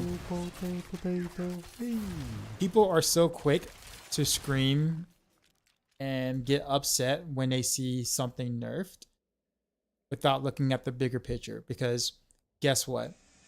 In season 1, we were stronger after the nerf than we were in preseason. So even after the big nerf that happened to vulnerable damage and class and stuff like that, we were stronger in Season 1.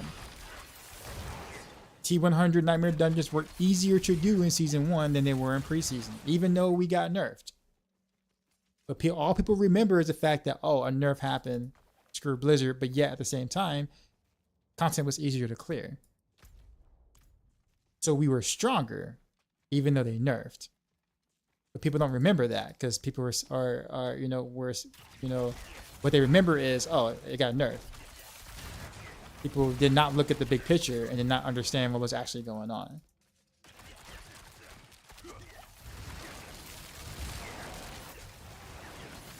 So when people say that, I have to remind them, did you play Season 1? Because if you did, you were actually stronger in Season 1 than you were in preseason, even after the nerfs.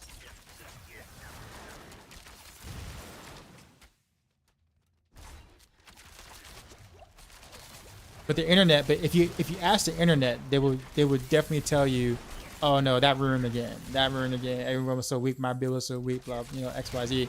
And like none of them have like no idea what they're talking about with that. Because it's like, bro, you were not weak in Season 1. Yes, nerfs happened. Yes, numbers went down in certain aspects, but we got stronger with the season theme and some of the stuff that they did that we didn't have before. So it was actually a net buff, but it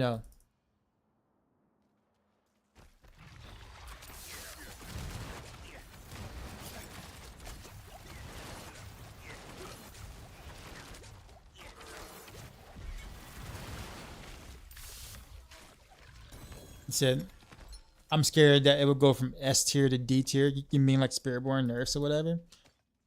So understandably so. They do have they did say that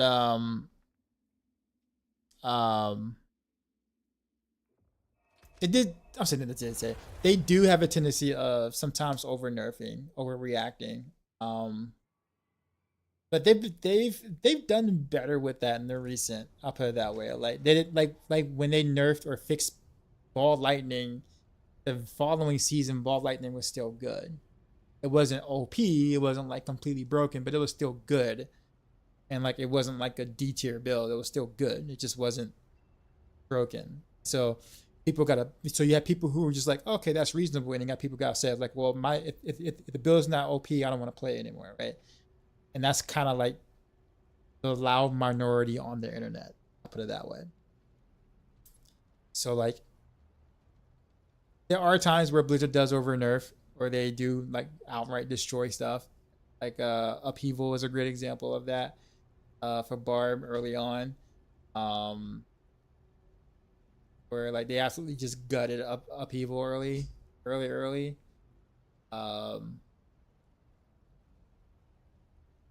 But I would say kind of in the recent, they've done a better job of not completely destroying a build. Like Lightning Spear got nerfed and it's still a really good build right now. It got its bugs fixed and some kernel code and some caps and whatever. It's still a really strong story build, right?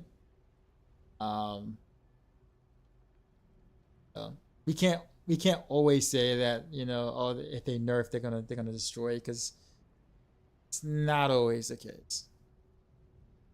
I know where it comes from, and they have it has happened, but there are also quite a few examples where they did nerf, where they fix a bug and things still perform.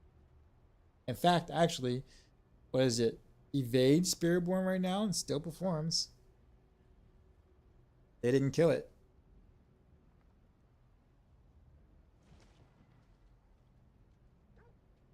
So people still, I guess not as many people are playing Evade Spiritborn, but it's still good. Like it's still like really, really strong, and still better than every other class's build. So, I mean, you know what I'm saying? So, but I get the fear. I do get the fear. But Spiritborn is their expansion marketing class. I doubt they're going to. I'd be very surprised if they gut their expansion class. I'll put it that way.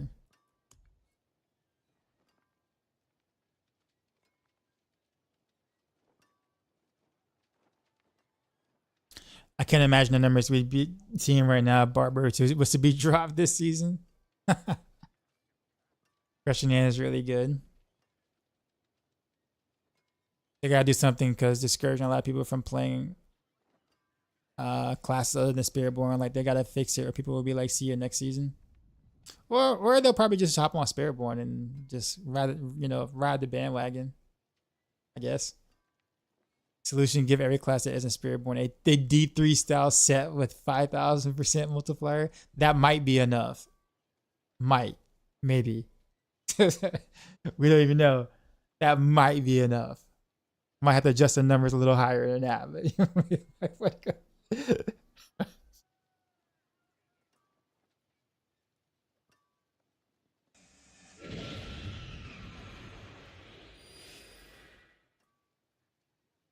But your favorite Buster song. But I guess the thing is that like it's just I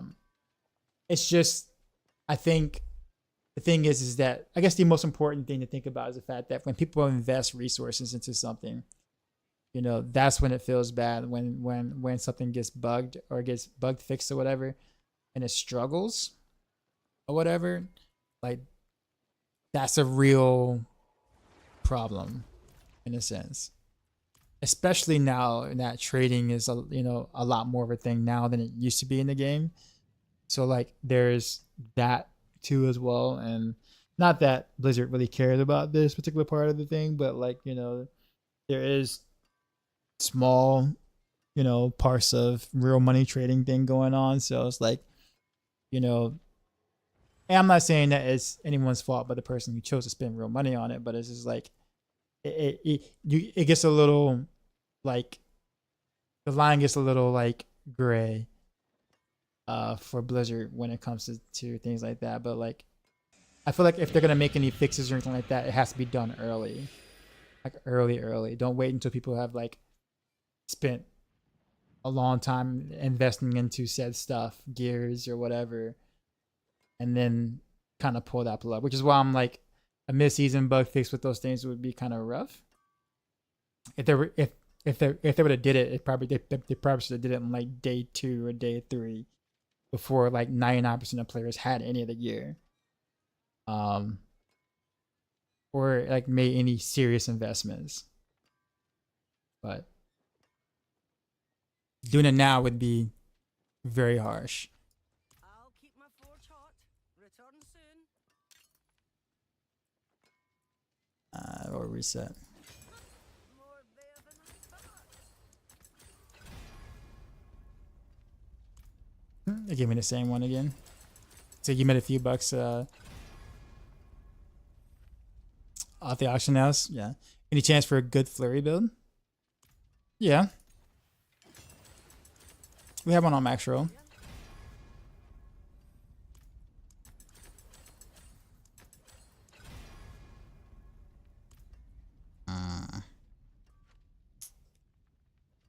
Really needed that a real crit, something different, but I'm gonna leave it as is.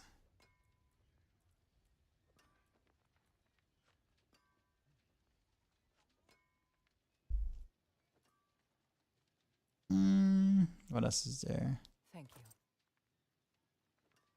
Whenever I should send it. I really just need to really remaster word this whole thing, because from +4 to +7 trick attacks is a massive increase of damage. Like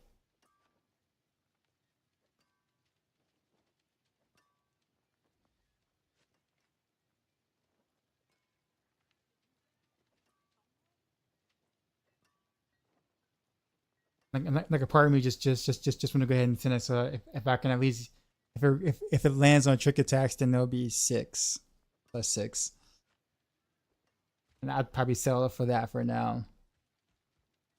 I like the base campaign over the expansion. What do you think of the expansion? Well, I don't really want to talk about the story in the expansion, the campaign, just because some people haven't done it yet, and I don't want to like spoilers.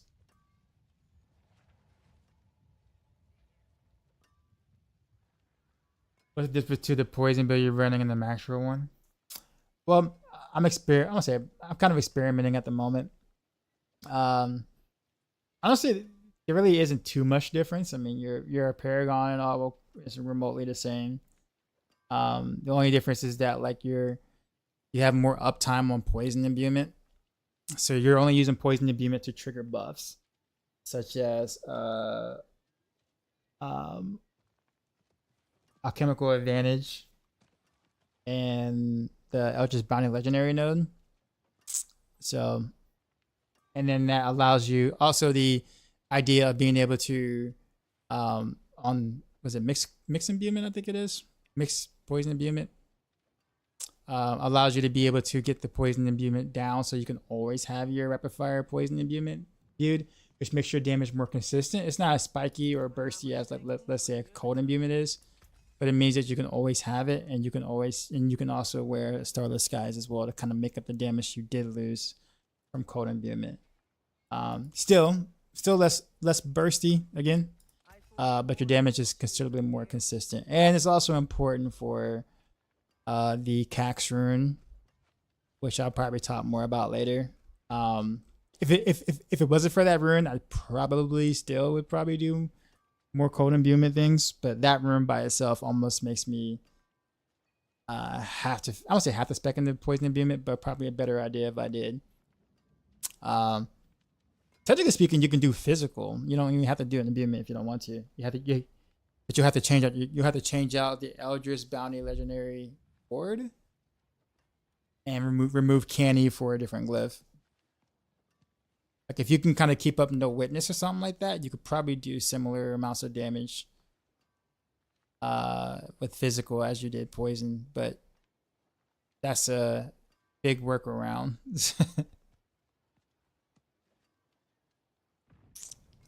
But I'll be making some updates pretty soon.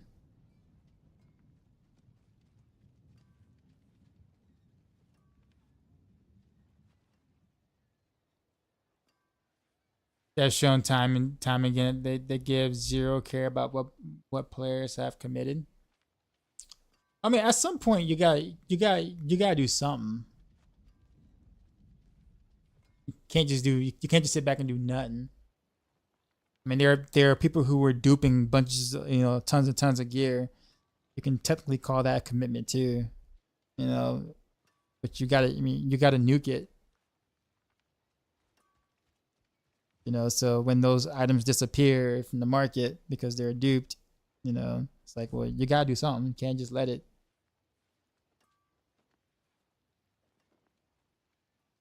Didn't have a big bandwidth today because of the Undercity exploit. Something like that. This way to farm rawhide and iron chunks besides Subo and running around the map. Bossing? Like bossing is actually really good for that. Other than that, I don't know because I haven't ran into that issue yet because I haven't been masterworking nearly as much as most people have. So like I'm not feeling that bottleneck yet. I'm sure I will, but I'm not quite there yet because my gear is pretty not even close to being min max. I have more 8 out of 12 gear than I do 12 out of 12 gear.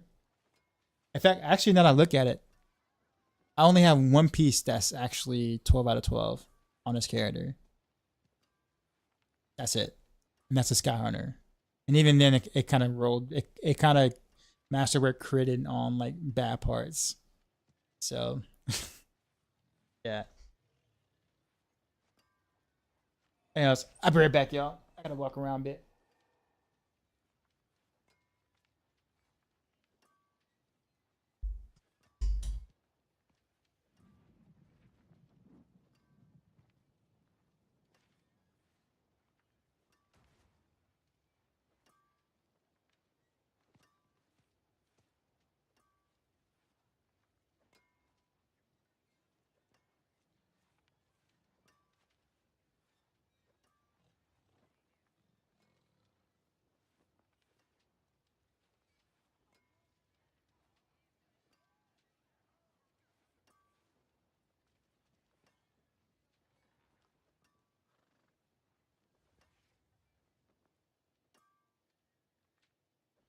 Welcome to my home away from home.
So, okay, I have a question for anyone. Ran 100 T4 Durials. Last night ended up with one Andy's Vigis, Tyrio's Might, and a Doombringer. Also looking for a solid in-game build. Any advice? Best advice would be to not try to build a build around mythic uniques. That's generally not how this game operates. Andariel's used to be a unique that you could build around. You kind of can on Spiritborn. But it doesn't have the same flair that it used to outside of Spiritborn. So I would be more concerned about playing or picking a class you like to play and what you think is fun versus I have this mythic unique. What class should I play because of it? Because this game doesn't really open up like build defining mythics like that. I doubt I'm broken hearted any of J Mac, what's up, man? How you doing?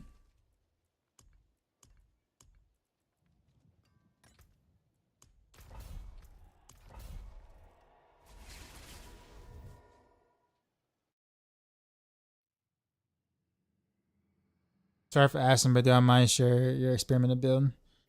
I mean, I will soon. Like, I'm gonna do a rapid fire video. Very shortly, like in the next day-ish or two. But I don't have it mapped out in the planner because it's still experiment. So, but I have the full build out shortly. And then of course I'll update the Maxroll guide with it as well. We'll kind of see how much actually changes.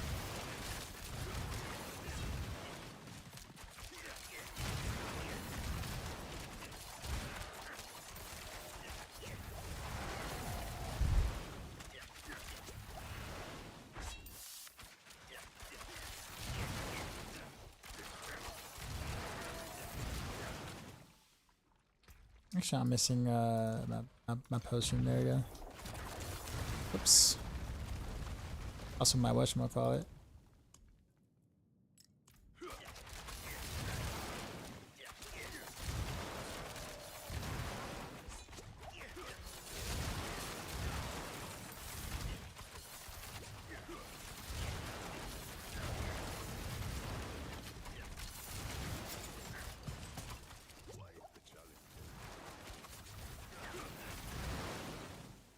Oof.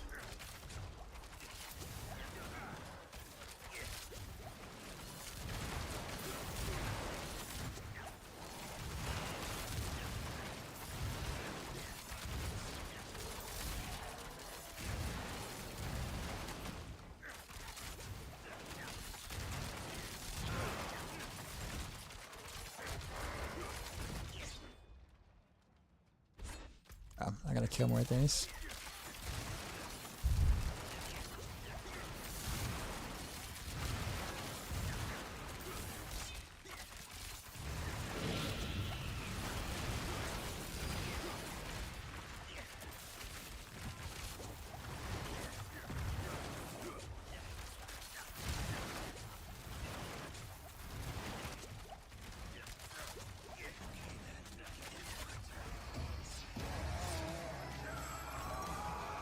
Daywalker with the 5 get the subs. Appreciate you. Enjoy your transmogs. Could there be a way to play Rogue on Overpower as well? There is a Flurry build that does that. It's very hard to gear for. Extremely hard to gear for. But it is possible.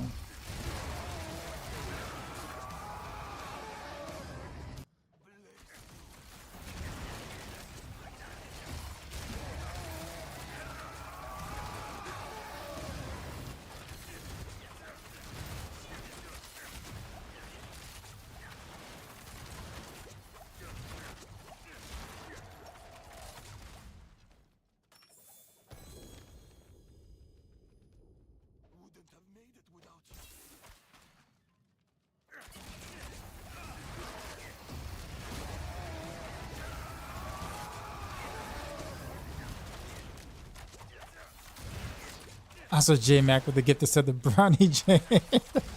Really? Aren't they buffing Caress Undercity in the next patch? Yes.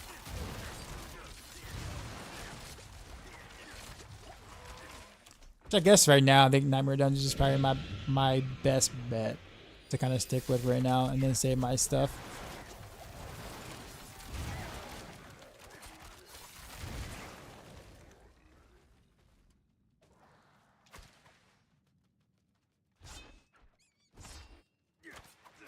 Man, I hope they make precision work for Heartseeker. So, funny fact about that, Liam. Funny fact. Precision actually used to work with basic attacks. Used to, back in the day. They removed it in Season 3. But for good reason. Because back then, precision builds were more so combo point builds. So losing all of your precision stacks on a basic attack while you're doing combo point builds felt very bad. It was awful. So they just removed precision from that. Yeah, it makes sense though. I think looking back at it now, I still would have made the same decision. Fish for combo, right? Yeah.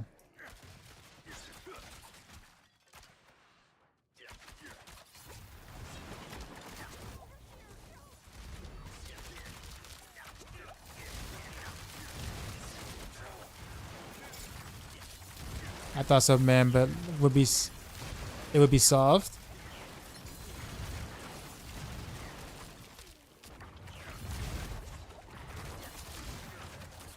If you make it work on spinners abilities that spin energy.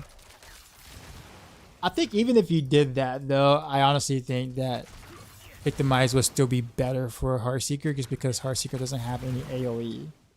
So I mean, if you made it work with precision, fine, but how do you clear stuff? Right? I mean, you can try to fit back in Pain Gorgers and do some crazy things with that, but Pain Gorgers doesn't scale with crit damage, which precision does. So I think you're still kind of at a lose-lose, even if you did that. So even if they did a lot of it to actually work, like let's say with anything that spins energy, I'll put it that way, then Heartseeker will still be better with Victimize. Like more runes up at the end of the Tribute of Harmony. I don't know. Well, I gotta go back and look at the patch notes.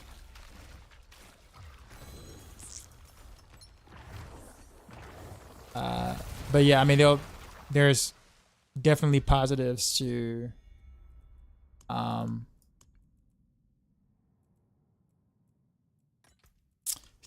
Cuirass and some bug fixes. Yeah. Yes, but it'll be very fast and fun. You think it'll be faster than what it is right now? I mean, think on the boss. I still would do I mean, I get where you're coming from. I really do. But I guess honestly with trick attacks and the Kala Nameless, it might actually be quite good in like packs or whatever. Regardless of whether it's more single target related. But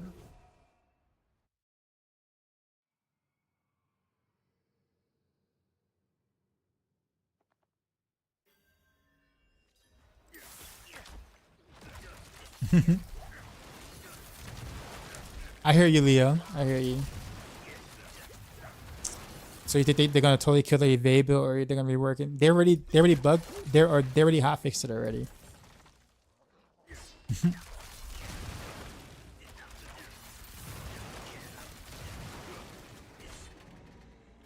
Like it's already alive.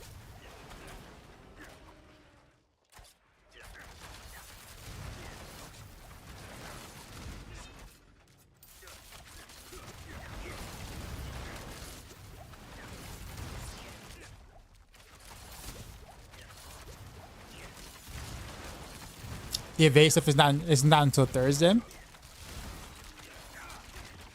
Oh, well, then my fault then. I thought that was hotfix, and then there's a bigger patch on Thursday.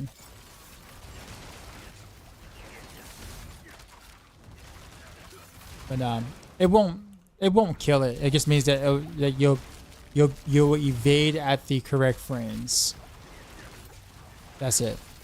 But the damage that it does will still be the same. It just you just can't spam it as quickly as you did before. So you'll still be doing billions of damage on it.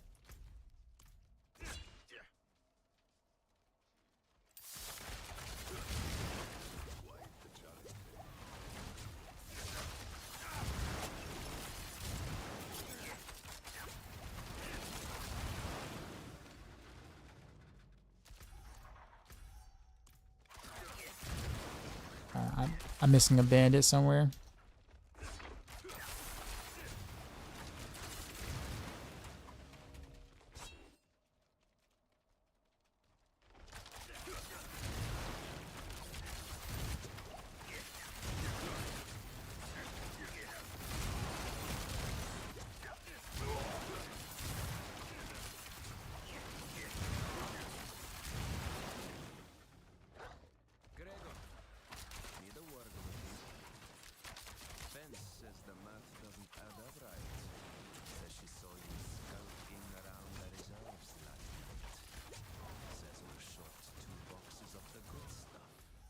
No need to worry. I know you'll make it right. You might have to use a core skill. Rip. I'd hate to let you go. The war is I think less people will play it because it obviously won't be as OP as it was before, but it'll still be very strong. Like the build doesn't die.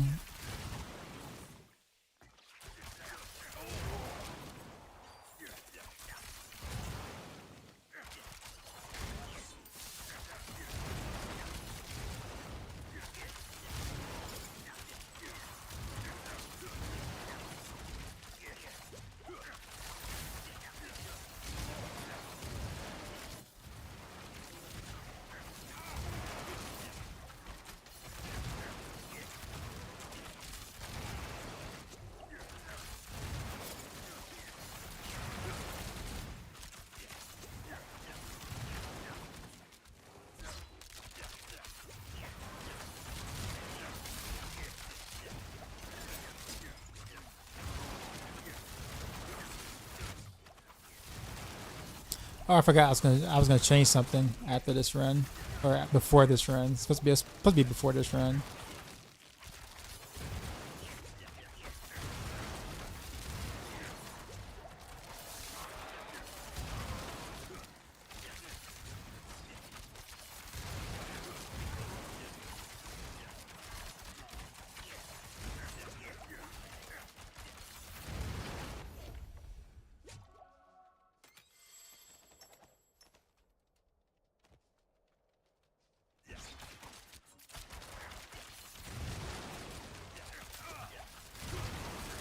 Did.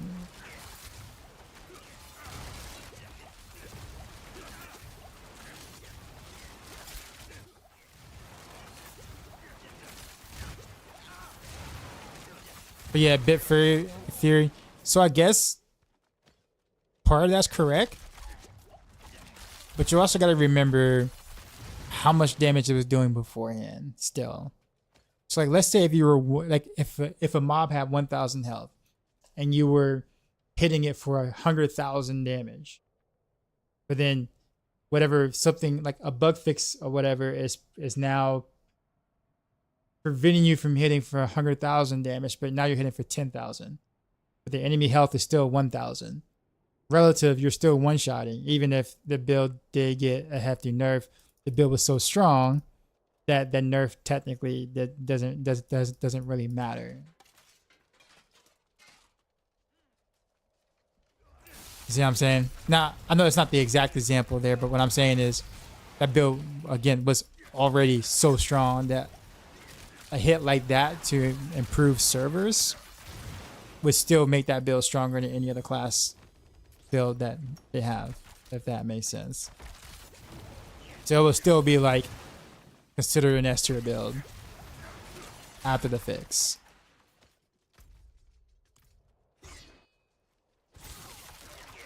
So I mean, getting nerfed from S tier to S tier doesn't sound like a bad deal to me.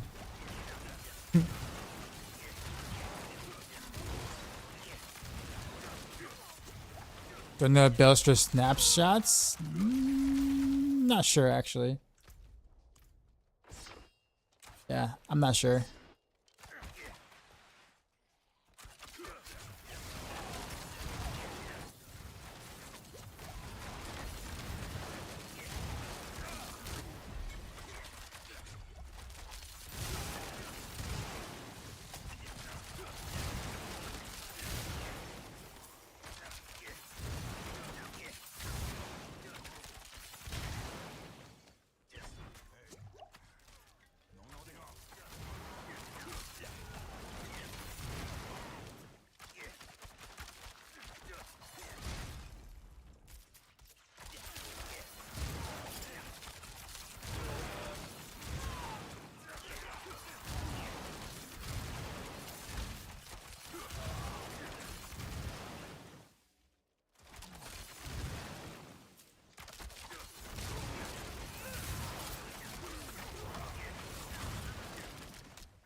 Oh, never done get cleared.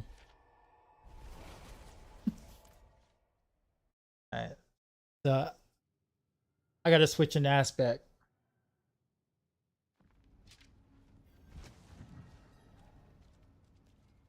To try something.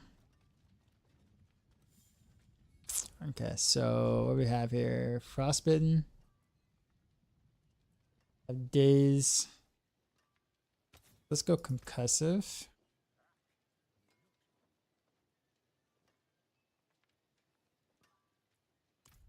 There. And then we go with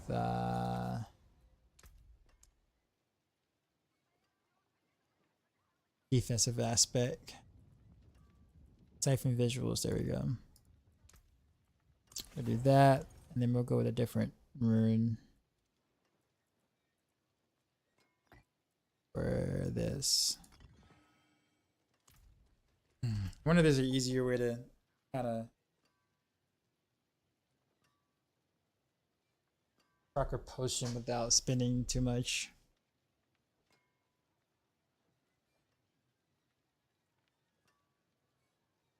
Does Andariel's bitch suck now? Everyone's using hair petition over Andariel's now.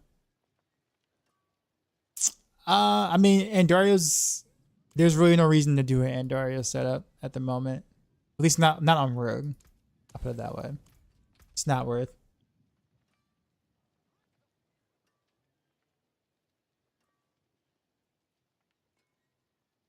Okay, so I did that.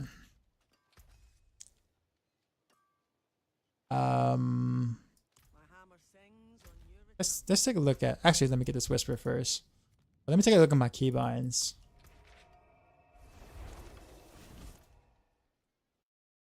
Even I can make an easier way to like hit the potion button and rapid fire roughly around the same time. I'm trying to make this work. Critical strike, critical chance and damage. Well, the crit damage doesn't really. Sorry, the crit chance doesn't matter because I'm always at 100%. But if you just want to take a look at it, so like this is technically 100%. But yeah, this is my crit damage. It is done.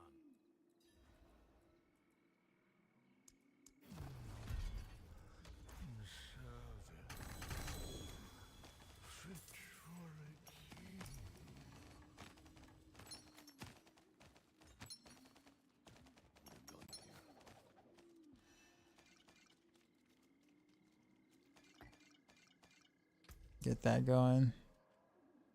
Health. Thief. Okay. All right, let's check controls.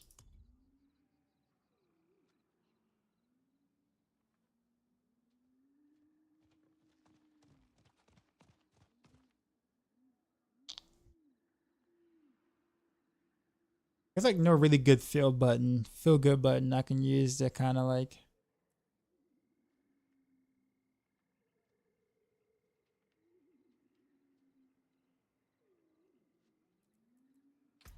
It's literally gonna have to be me like going. That's gonna feel really weird. N7, appreciate the prime. That's gonna feel really weird. We're gonna do it though, I guess. Suppressor, nah.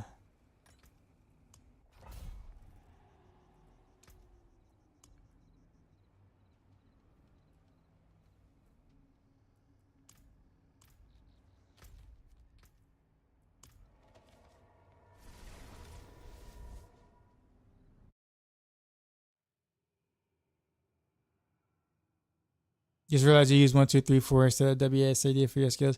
Yeah, I could never get used to the other. Yeah, I don't know. It's something. I guess it's just the default controls from Diablo 3. Before I realized I can actually change stuff.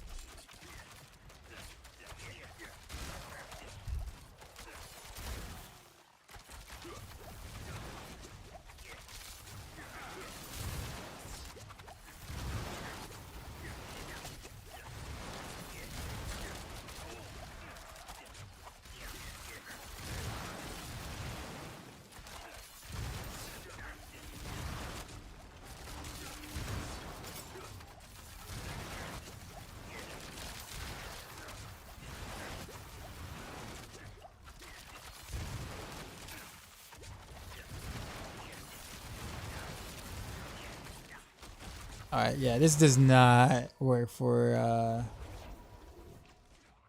farming. Doesn't.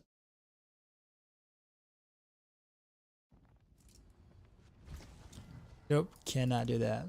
All right, so I guess we're back to step to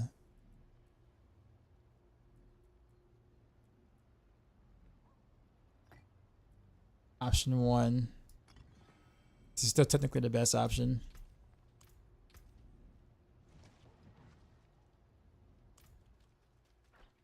All right, we got to put everything back. Put the aspects back. So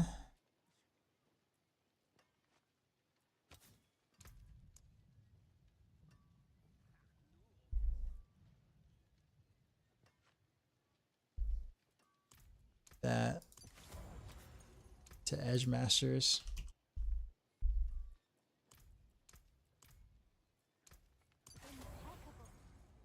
Yep, there we go.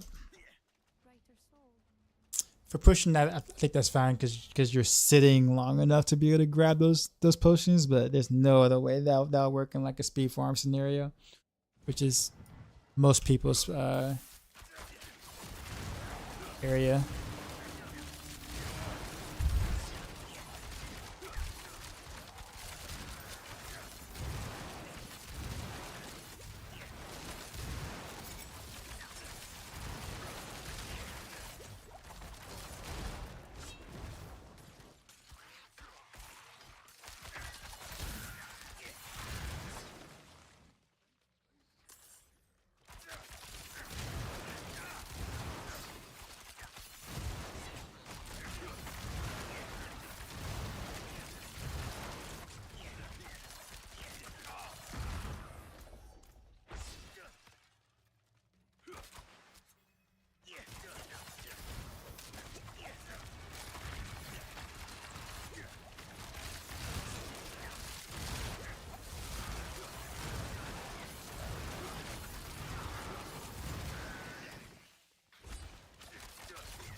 Adam, place what's going on. Does code kept drop anywhere?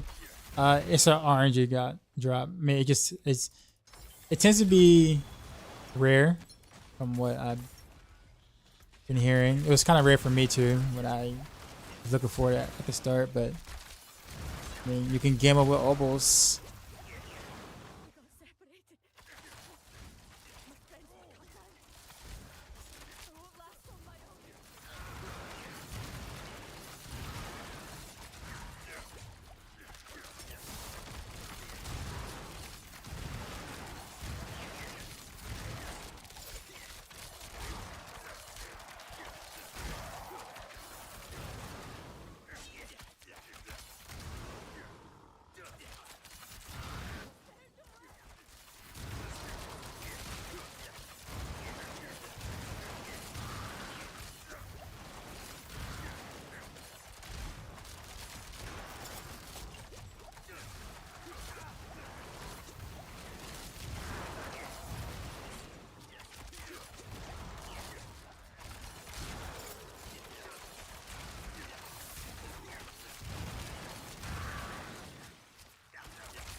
That's a pretty big hit.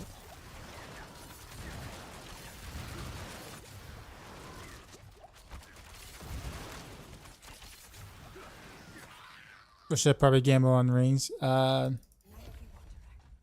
Honestly, I would do since you're playing Heartseeker, right? I would just do swords.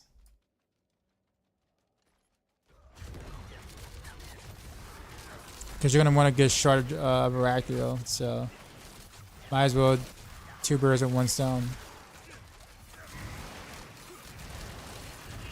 I guess gloves aren't bad either, but I think target farming a fist to face easier than target farming a shard of andariel. So.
But I think I did get like enough data. I think I'm collecting that data to figure out, I guess, how I want to approach this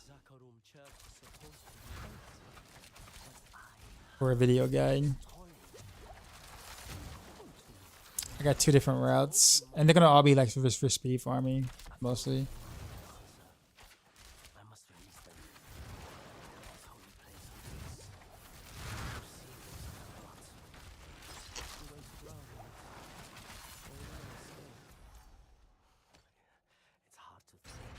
Quick question: why are you doing Nightmare Dungeons in T4? Because Masterwork and mats. Best place to get Masterwork and mats.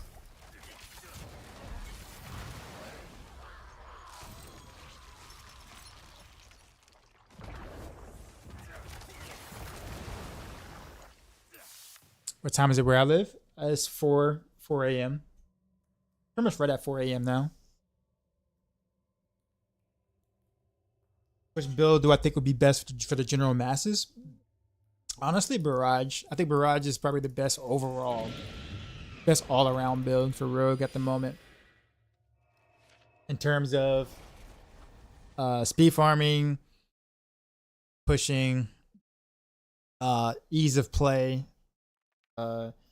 It's not the best at any of them. It's just really good at all of them. Even better than Front of Horse? Yeah. Yes, it is. Not Dance of Knives, no. Dance of Knives is the best speed farmer. I'll put it that way.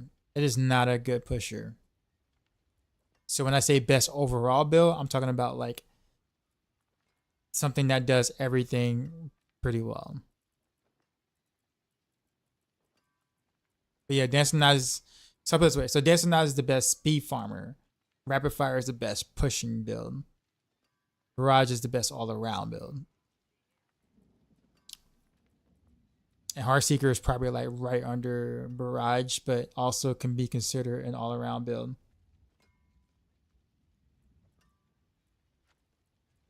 How I feel about Heartseeker build this season?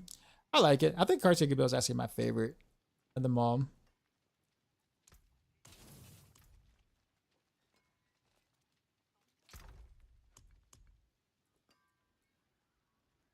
Is pinch shot not a thing anymore? Not really. If you want me to be honest, not really.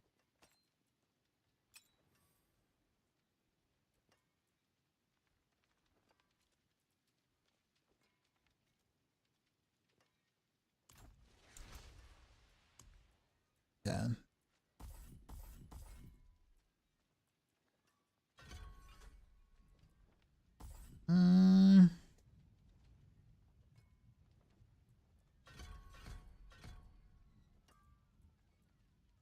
Wish I had a better way to be able to get the code and be off a cooldown more so I can get more charges, but it really is not like a good way around that.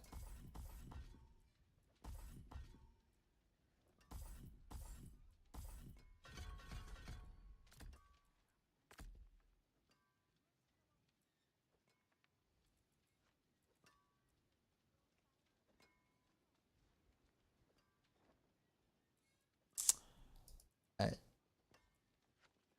It's time to make the change. Make the adjustment real quick.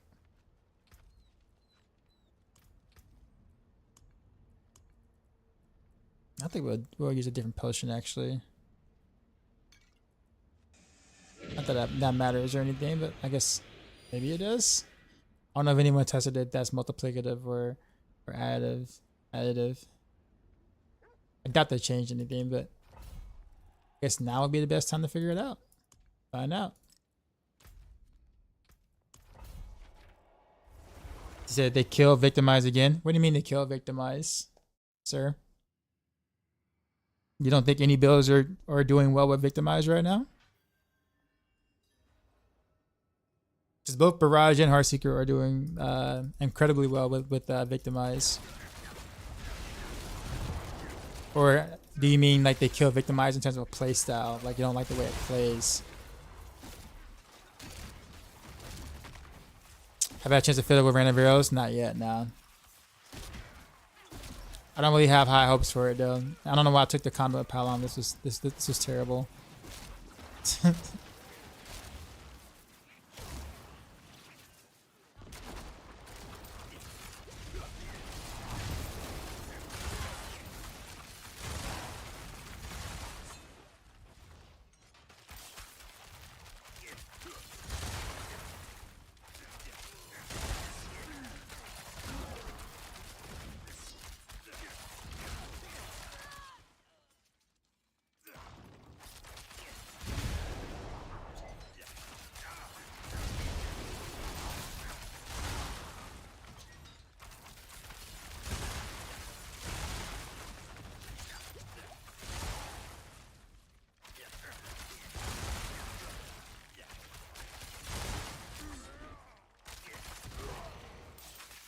These enemies keep popping out of the whatchamacallit.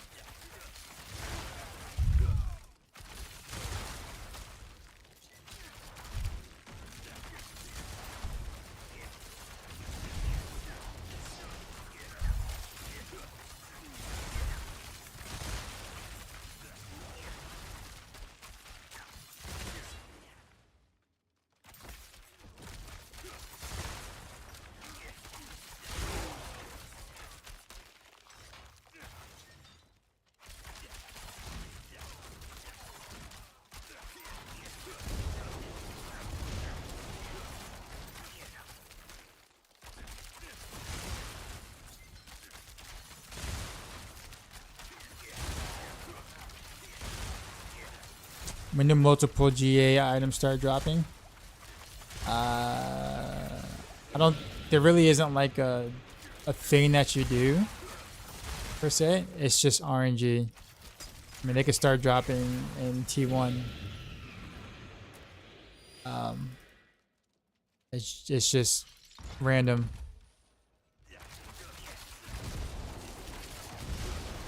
So like there isn't like I did this activity or I did this pit level and all of a sudden they're gonna start dropping. It's like nope, it is just it's random. Appreciate the follows. How much more loot do you get in T4 versus T1? Depends on the activity. I mean it's like a little more I guess. Maybe.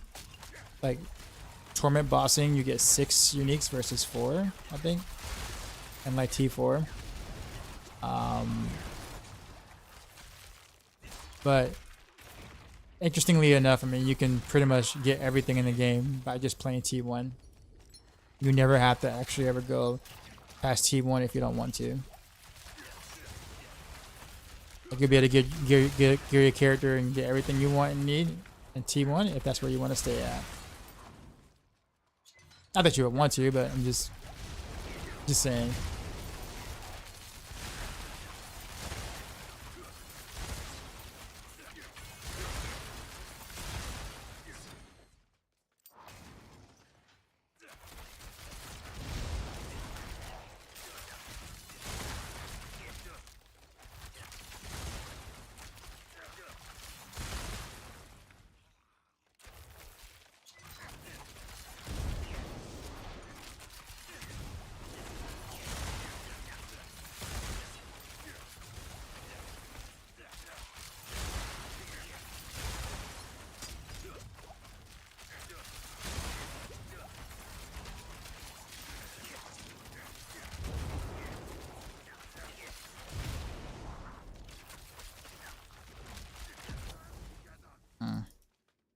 Actually kind of feels weird. Let's go back to the other elixir.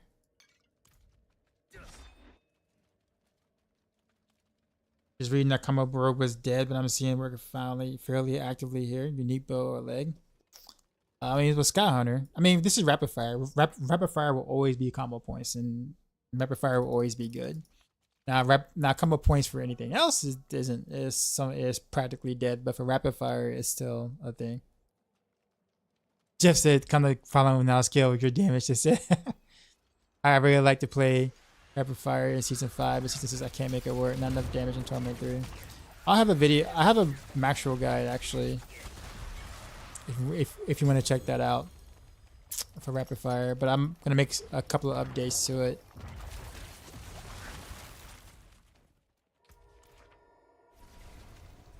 So fun, you might have to go back to it. Yeah, rapid fire is technically Rogue's strongest push build, and that's combo points. So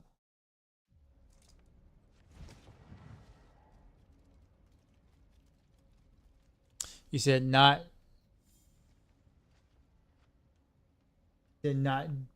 Dance of Knives PTR versus this. It was so fun. Knives plus Victimize there. So I guess the idea of multiple explosions going off, yeah. I'll give you that. That was definitely more fun.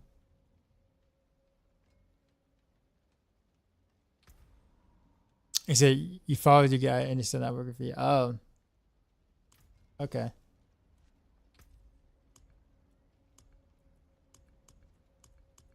Are you at the mythics part of the guide, or are you at the ancestral part of the guide?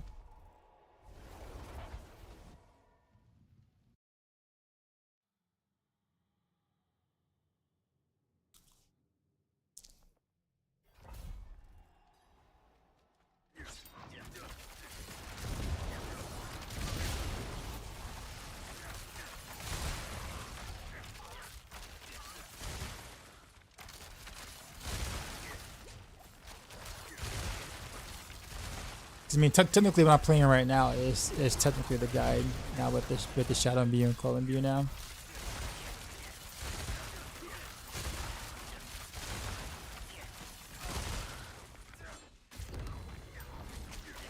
I go back and forth between this and Poison.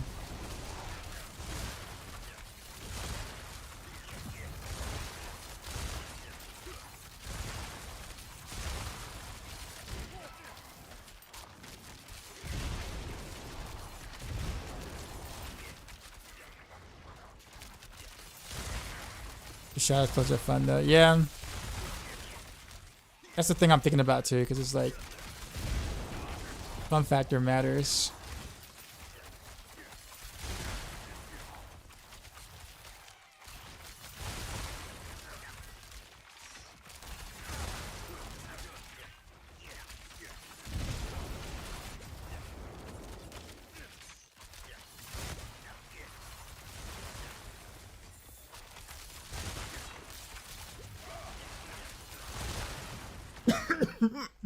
Sorry.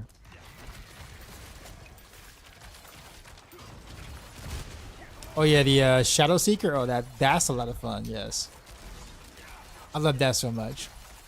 Shadow imbue the rain of arrows, and then everything becomes shadow imbued, and the explosions happening, and then you're getting that 12% multiplicative. Oh, that feels so good when it happens.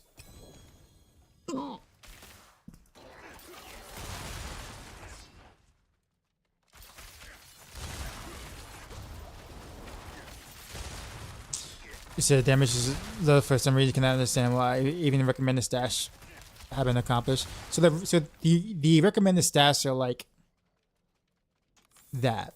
Like that's what I would recommend if you want to play the build. They're not the optimal stats per se. Like, you know, like obviously you want way more than what was recommended. But if you want to get it going, then yeah, it's almost like you know how a game has like PC specs where it says minimum, you know, specs, and then you have required sort of thing, or sorry, recommended specs or whatever. Recommended doesn't mean you can play everything on ultra, right? Or even everything on high settings, but it's recommended if you want a smooth experience for the game. It's kind of like that in a sense. But if I were you, Tias, a thing you might want to do, I don't know if you have the mythic version or not or whatever. Counter Nameless with the GA on trick attacks is extremely important to have. And a lot of crit damage. If you really want to see like big scaling.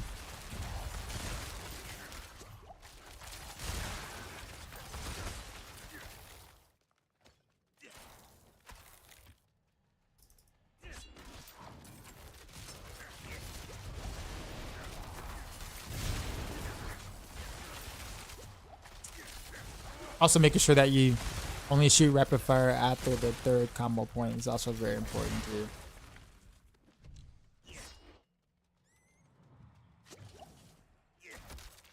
You make it andariel victimized and you can't stop me. Alright. Does Victimize procs do more damage if the initial attack crits? Well, how do I answer that? If the initial attack procs Victimize, sure. If it crits, yeah. Yeah, I guess so, yeah. I think the best way to answer that.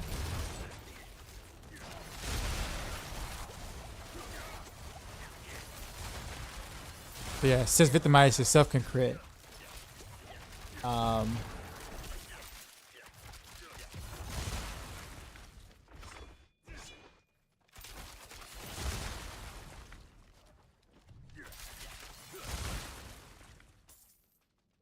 Yeah, I think I'm gonna have to do Starlit Skies. But you can't really do this before Starlit Skies. I guess you can, but it just really doesn't feel good.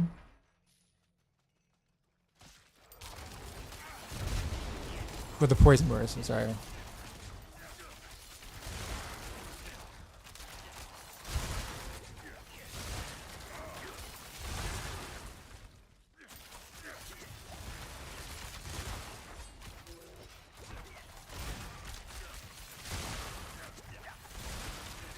Oh, you understand? I can't cancel combo points. Okay, fair. I guess it's just a little weird to see that you said that you can't do Torment 3 with rapid fire, considering how bursty the damage is like really is. So I assume there's something missing somewhere. I don't know what it is, but considering that most of the build is pretty similar to what it was in season 5.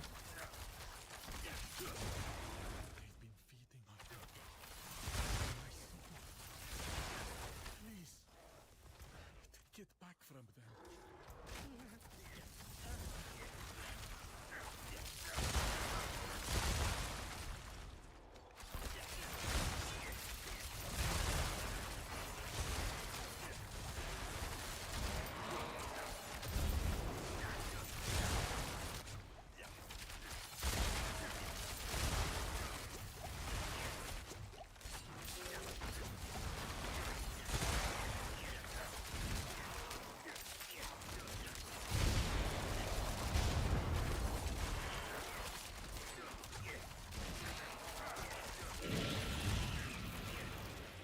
Appreciate the follow.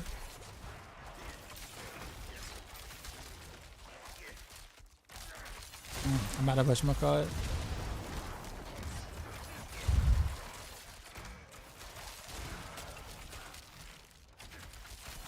Same thing.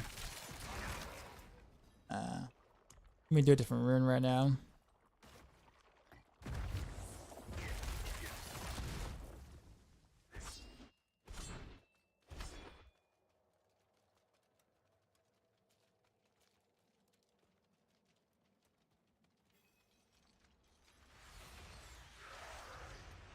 Just trying to see when I'm gonna roll to Victimize. I guess some knives. I got 4 GA if it's a fit, and 0 trick attack. Cow, hopefully gonna hover at 100% crit. Just wanted if it did anything for Victimize. Well, I think Mippy has the Victimize version on Maxroll.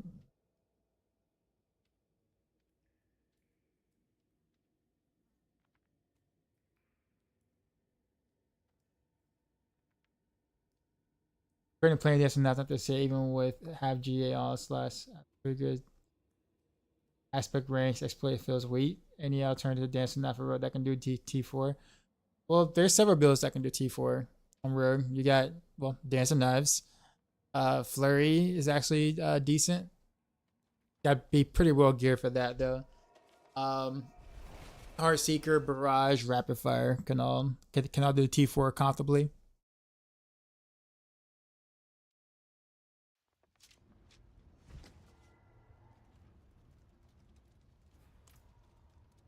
Okay, let me do one more Nightmare Dungeon and then I'm gonna make some adjustments again.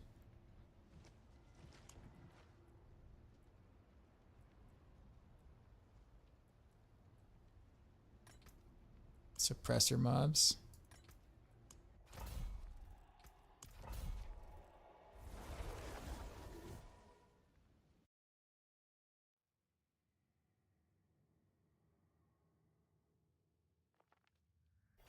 Really curious how much the patch nerfs to build.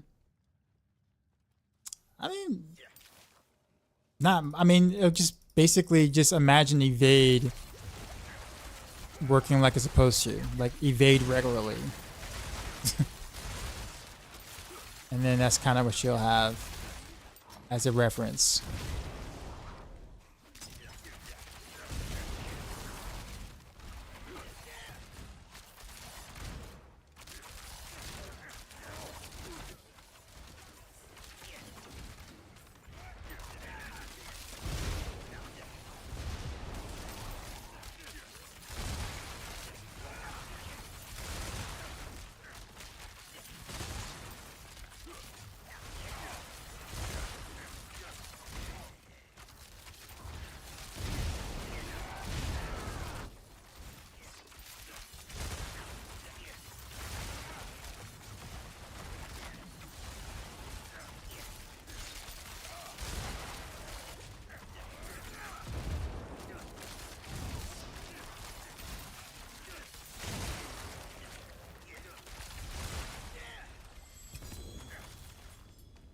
There's a give other class 100% multiplier to only be 100% behind. So playing the season feels pointless when you depend on a Spiritborn in the party to kill T4 bosses at an acceptable speed. So I will say that I agree with you in terms of like relying on them for more so like glyph levels, because that is very difficult if you don't get Spiritborn to kind of help you do that. In terms of being able to like kill bosses and solo at a respectable speed, there are a lot of builds that can do that, but they do take good gear to be able to do that.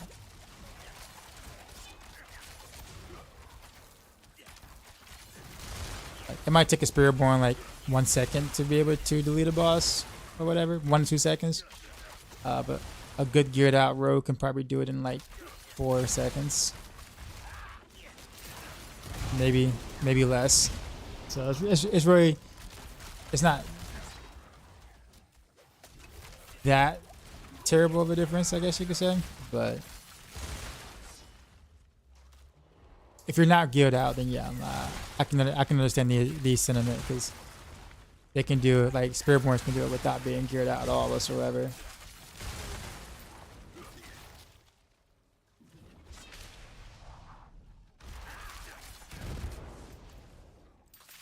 Is Barrage good at bossing? Yeah, it's good at it's probably the best all around though.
This real quick.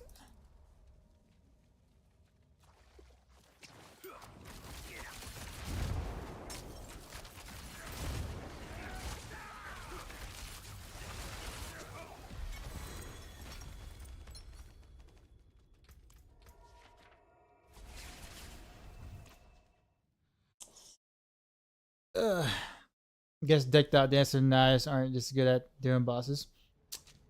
I mean, they can. It just depends on how decked out you're talking about. Like if you got like Mippy level gear, then yeah, you'll delete bosses. How shall I guide my hammer? But there's a difference between like Mippy level gear, like the gear he has, and what like 99% of other players have. So when you say good gear, there's definitely levels to that.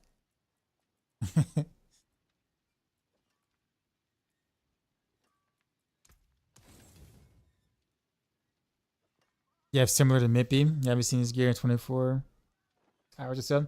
But, I mean, if you look at what he's done, like I mean, his latest build, like his latest spin to win build guide or whatever, like the speed, like the speed farming, whatever like that, like he shows boss kills in like 4 or 5 seconds, like. So it's like he's like you see it. He shows it. See some steel you need? Streaming my main job? No. Nope. I am a teacher in real life. Which rogue build is the most comfortable to play with a controller? It's a good question. Heartseeker or Barrage, probably. Or Flurry, actually. Any of those three. What's the highest pip with this build? I'm stuck with at 85 with Dance of Knives. Rapid Fire has done a 103 so far. Teacher in what? Music. So band, I guess, if you want to put it, if you want to say it that way. But I also teach like music theory things. And with the new chess tomorrow, Dancing Knives should be faster, right? Well, I mean, any build that can use that chest would be faster. So it'll be relative. It'll be relative, right?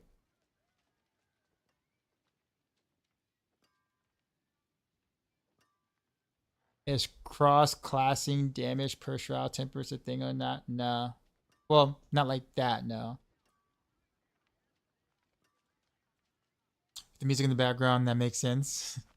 Hear your instrument. Both. Both. I think I'm gonna keep it poison.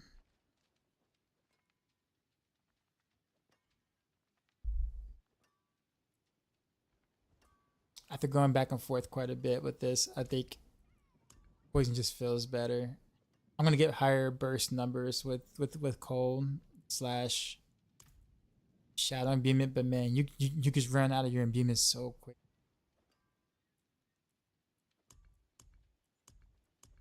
I think I might, like, when I make the rapid fire video, I might actually showcase both those, just so therefore I don't leave out one portion base over the other. But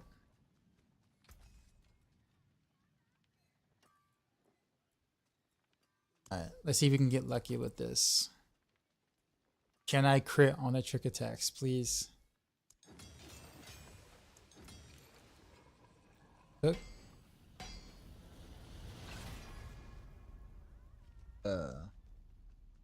Ouch. Crowd control duration.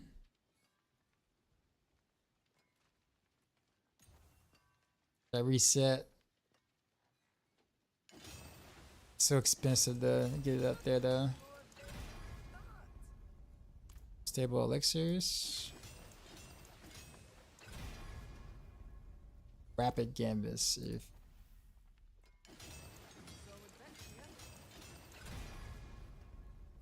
attacks.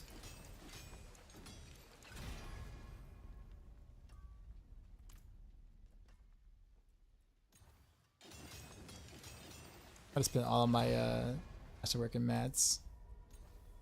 I farmed today. Attacks.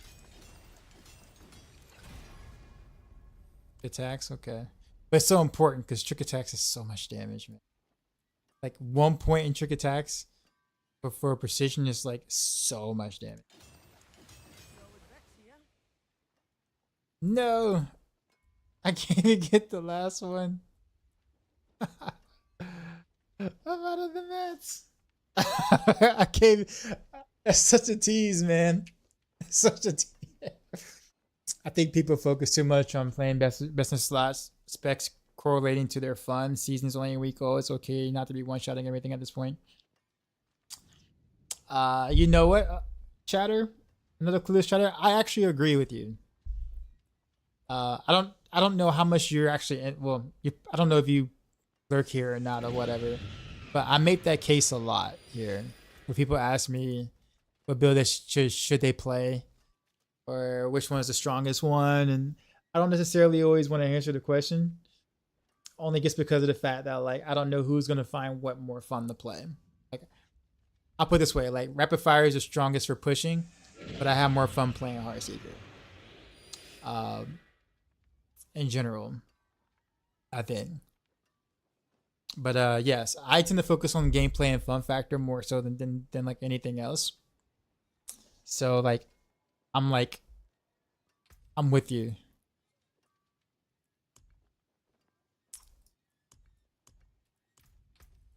And I agree.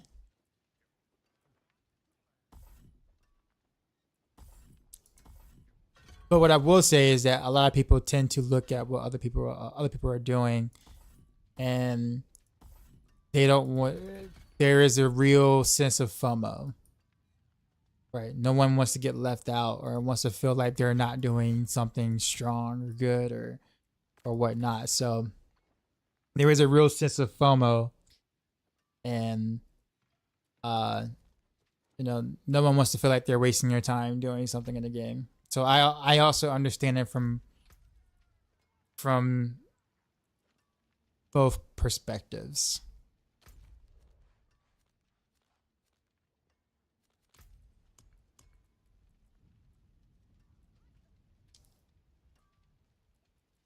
But all in all, I get you.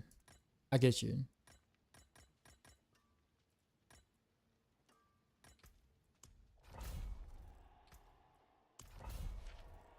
Why is your Heartseeker skill shooting with 3 arrows?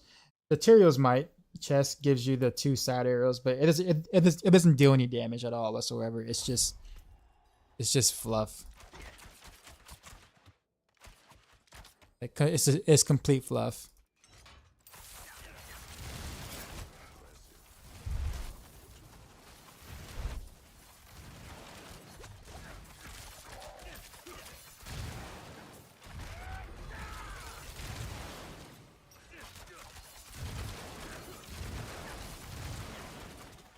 Oh wait, I can use the other rune now. Where is it?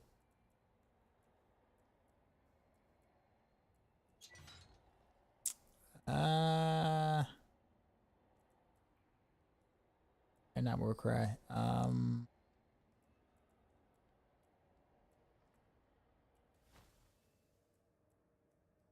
This one.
Get my key. There we go.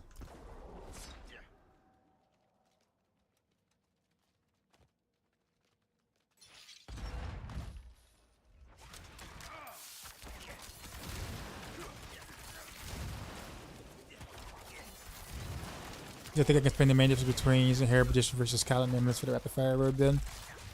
So, to be honest with you, I wasn't sure whether or not Trick Attacks was going to still be bugged. So I ended up doing Perdition Helm for the Mythic part of the guide. As like a just in case. Because if Trick Attacks gets fixed, then Cal is still good, but it won't be like as good. But they didn't fix the bug. So honestly, the Cal is actually better than the Perdition Helm. But only if you get like +6, +5, +6 ranks to Trick Attacks roll.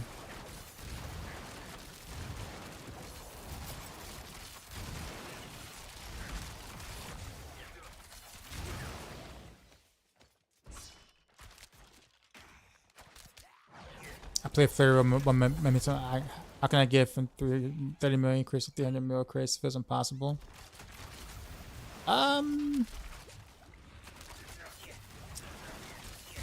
I don't know where you're at gear wise, but on a rogue, like on the Flurry rogue, I assume if you want to be critting in that range, like your gear has to be pretty good. Like we're talking about like nearly the correct passes on your amulet, close to fully masterwork, got all your glyphs to at the minimum 46, specifically higher if you can. You know, we're talking about like decked out gear for that. For Flurry.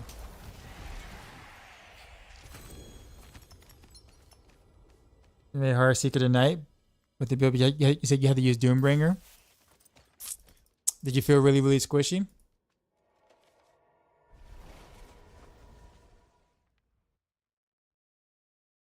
Yeah, Heartseeker's fun playing right now. Your build guy's been awesome, by the way. Oh, thanks, man. Sorry, I'm like just now like Looking over, seeing that.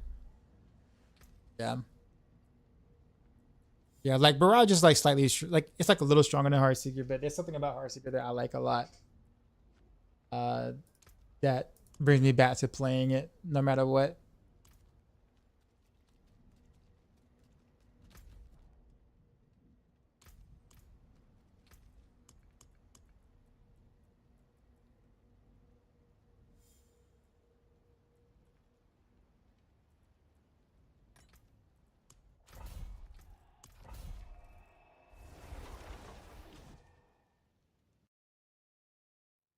Yeah, Glitz is 70, pretty much top gear. I don't know if I'm doing something wrong. I'm missing multiplier somewhere.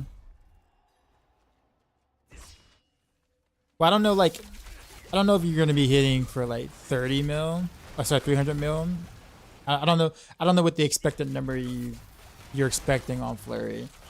I haven't played Flurry yet, so I don't really know what the damage number should look like with like, you know, geared out gear. I think 30 mil is a bit low though, for sure.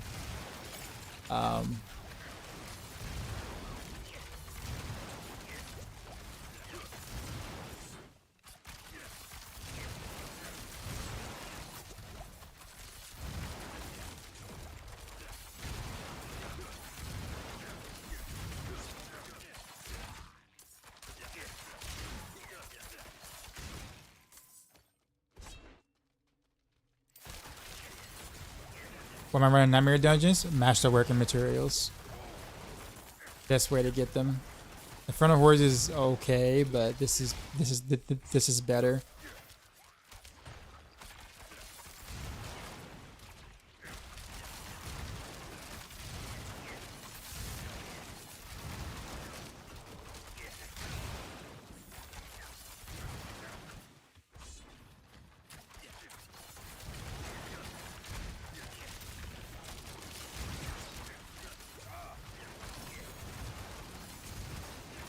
Any particular dungeon? Nope, that doesn't matter. You do a full clear because, as you can see, the mats drop on the ground.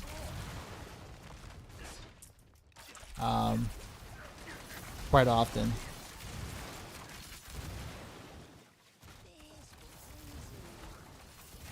Making my way across the delta was a little bit tricky, but I got tougher. Now I just need to find this first spool, collect a flask full, and get back to the witch to grab my coin. Easy go.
So poison instead of cold. Yeah. It has a lot to do with the Cax rune. It's sort of complicated to explain. But you kind of have to have a Starless. And with the Starless and Scoundrel's Kiss, you don't have enough imbuement charges to really keep up cold imbuement. because with 5 charges you run out so quickly and you have no way to get them back quickly. Whereas with poison, you can actually get the poison imbuement off cooldown on its own because of a passive attached to it. That's really literally the only reason why you do poison, or why I'm doing poison instead.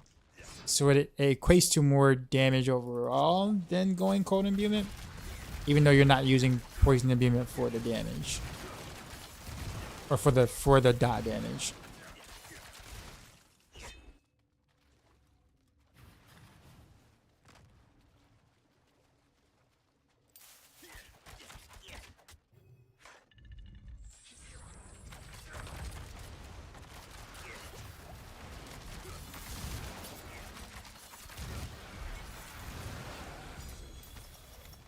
Yeah, it's part of the reason why I didn't initially want to build it this way, because it's kind of confusing to understand why I'm going this route.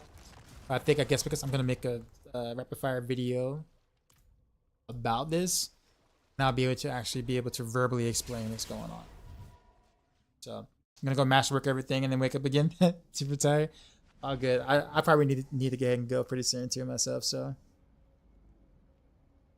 See, I'm Paragon 215, Gliss 5455, rapid fire guy, follow no mythics. And you get around 7 to 12 mil damage. Do you have Kyle the Nameless?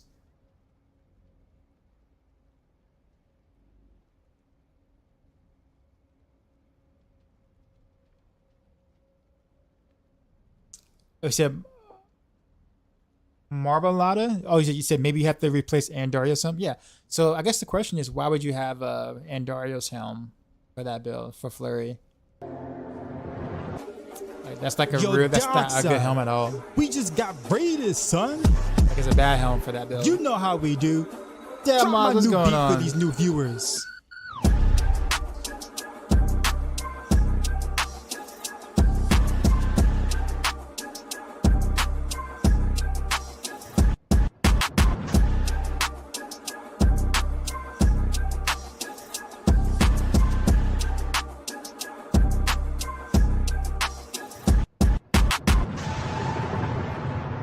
Sheezy out. What's going on, sir? Mods raided my stream with 2,385 viewers. You still got here in time to do the dance. Cool, cool. What up, y'all? Welcome. I am kind of working on. Well, actually, hold on. Let me wait. Let it cook. This is the last masterwork on the cow. Okay. Not trick attacks, but I'll take it. Trick attacks would have been considerably better, but that's okay. That's okay. We'll roll. We'll roll with it. So okay. That's my stream, sir. Yeah, we're a good one, man. I was actually getting ready to head off in about like 5 minutes, but I'll stick around a little bit more since you just dropped the fatty on me. Say mob up to you. I gotta follow. We go way back. Like, I mean, not like personally in a sense, but like I've known Moz for a while, and especially like back in the D3 forum days or whatever, we would kind of post a lot there. So we go pretty far back in that aspect. Hadassah, how is rapid fire better than barrage? Because I have a big combination. Rapid fire is better for pushing. I think barrage is the better overall build. Okay, let's see how this feels now doing a pit run or whatever. But anyhow, I'm Darkside. I main rogue, and I'm playing not Spiritborn, as you can see this season. I do plan on playing some Spiritborn at some point, just not quite yet. At the moment, I am working on putting together rapid fire so I can make a video guide on it. I did video guides for Barrage and Heartseeker already this season. I am a Maxroll Rogue specialist and a guide writer there, so I'm just kind of taking care of my duties first, and then kind of venture off on some other stuff. Maybe no generator rapid fire. That's not possible, really, honestly. It's not. It's bad. Like it's real bad. I wish you could, but it's just not. It's not feasible.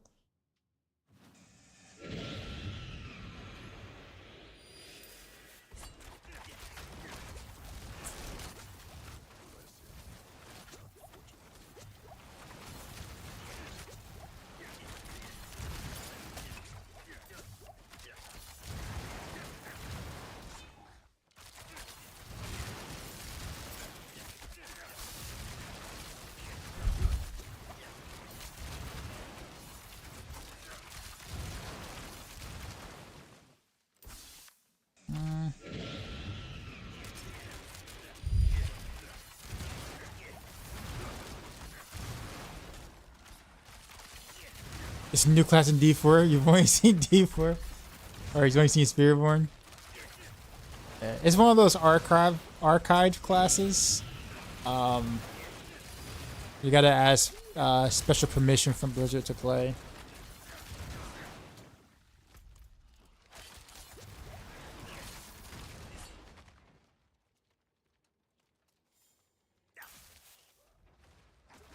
So there's no achievement for reaching 100 glyph with Phil Rob. Imagine, huh? Imagine everyone getting carried to 100 glyphs and being like, hey, I achieved my 100 glyph by playing with my Spiritborn friend.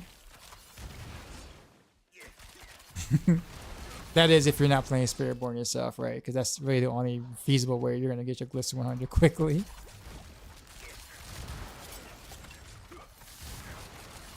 Well, I'm just saying. I mean, it's the truth. It be the truth.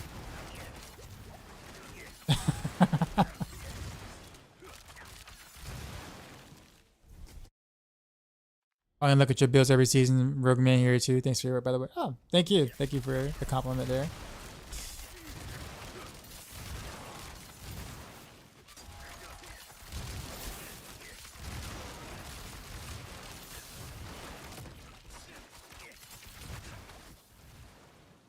Yeah. That Calvin Nameless, whatchamacallit, actually did some work for me. Masterwork.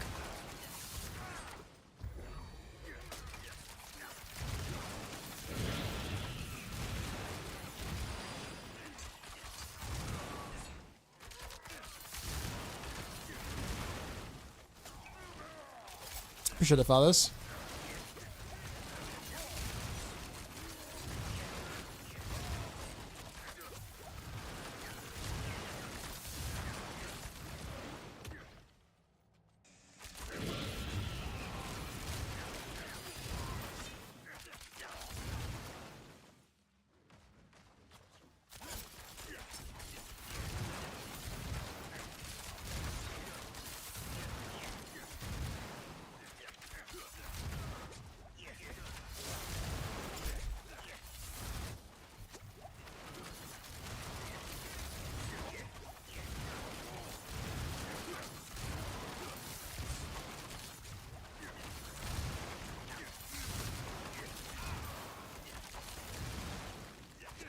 Is it true the Spiritborn players have a small penis, really?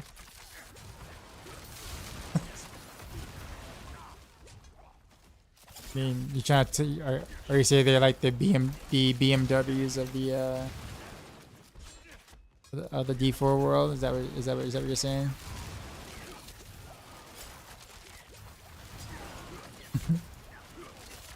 Can't confirm. What I think of Dance with Knives? I think it's a really cool visually designed skill. With, you know, snippets of what would have been fun for a spin to win. But the idea of having a snapshot and take advantage of a jillion different bugs for it to perform well, I think it's a missed opportunity for the skill.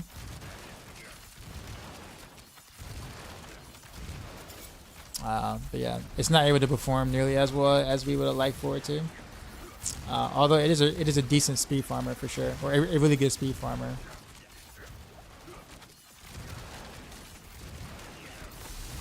Bramble.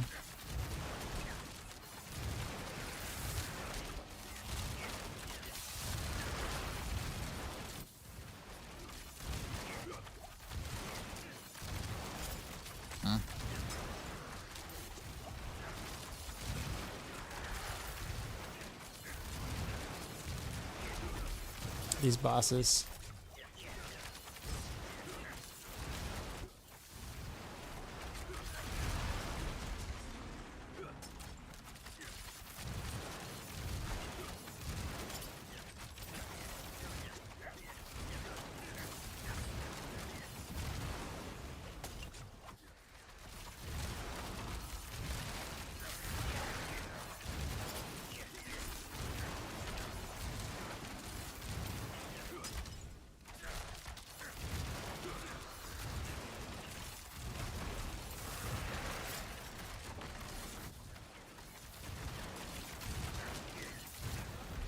That fight should not last as long as it did. Missed some buffs during the stagger time, but that was bad.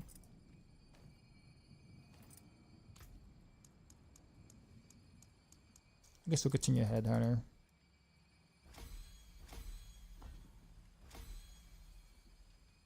Just realized Shaco doesn't apply the passives. No, nope. That is the Shroud of False Deaths. Actually, Wax Beast, what's going on?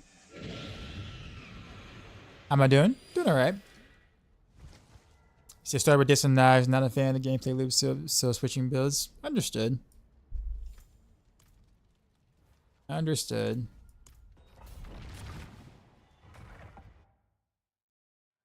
Your opinion, which Barrage build is better between yours and the andariel one this season?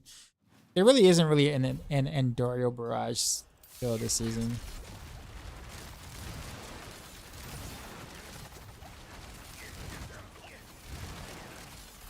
Like, not really. Not. I won't say not really, but like, the Victimize is gonna be better.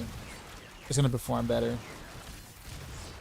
And Darius is kind of, I won't say dead, but not really functioning.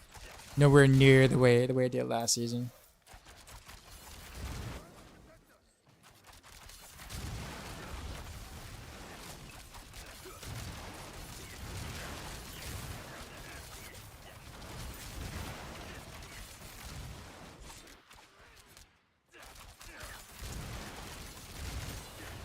You think this now work with the poison build?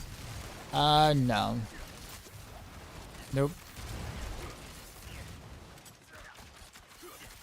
Dissonance without snapshotting is just really not a thing. So you're not gonna really be able to snapshot.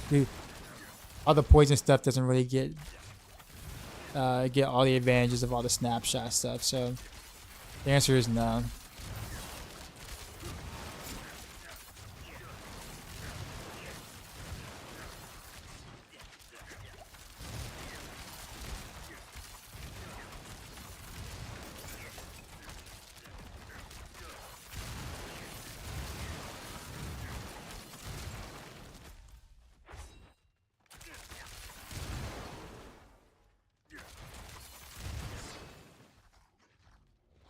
I'm gonna go left, you being the music theory guy.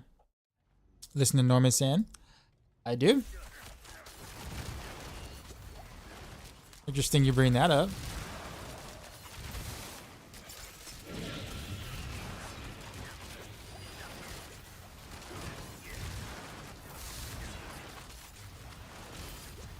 And I want answering your question. What was your question? Oh, Barrage and andariel. Andariel's is kind of dead this season, so any andariel's build will not be better than the Victimize build. So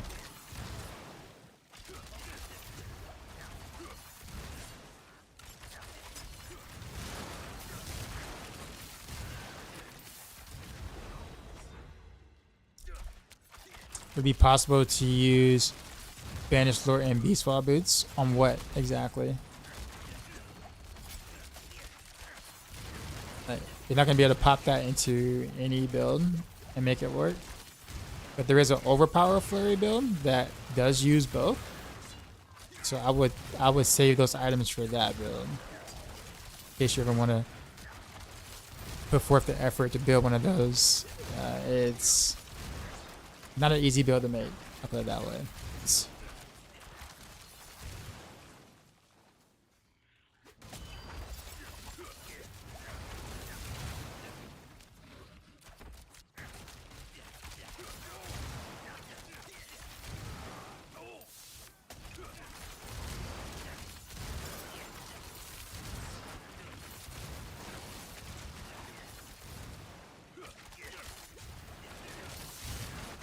gonna just like start skipping mobs more often. I'm just afraid of like running out of things to kill.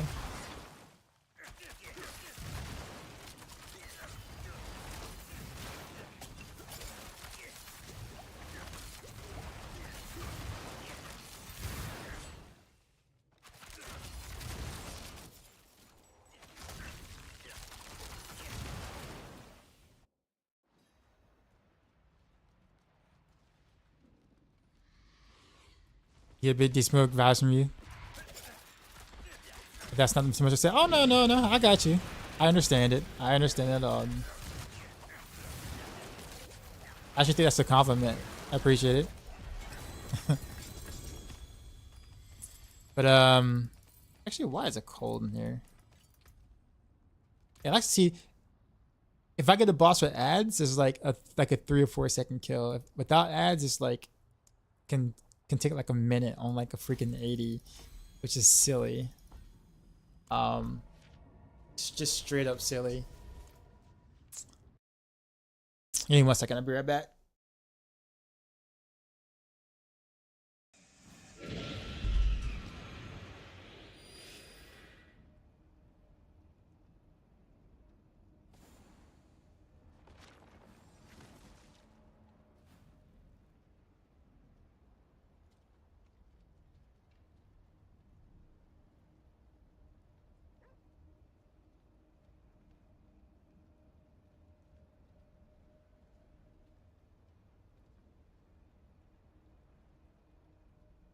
Never seen anyone use poison to be a rapid fire, but it's so pretty green. Yeah, I guess that I'm a little concerned about writing or making adjustments to include this particular variation on the Maxroll guide, because having to explain to people why I'm doing poison is a weird thing. It makes sense once you understand it, it makes sense, but like explaining it is not easy. In fact, I think it's gonna give me like a huge headache having to try to explain why I'm doing what I'm doing. Because logically it doesn't make sense. It's like, well, just do coal, right? But it's like, yeah. So I'm already thinking of like to myself, I'm like, how do I really want to explain? How do I really want to go about this to where it makes sense and it's easy for people to follow and they're gonna want to follow it?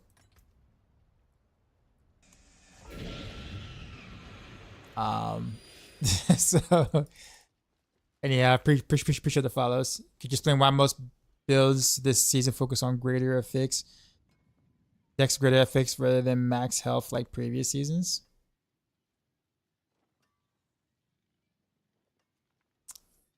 Can you give me an example? Because generally speaking, you focused on both. Like, but there are some builds that are based around overpower, in which you wouldn't want max life everywhere. But those are very specific overpower builds where the more life you have, the more damage your overpower does. So there are a lot more builds like that this season, if that's what you're talking about.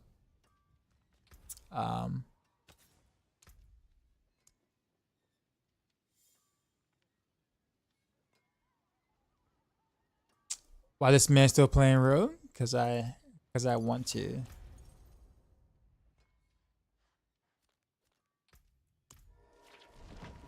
Is this his job? No, it's not. It's not my job to play Rogue. I guess would rather play Rogue. For now. Am I supposed to play Spiritborn like everybody else, Allie? Is that what you want? You want to tune into another Spiritborn stream?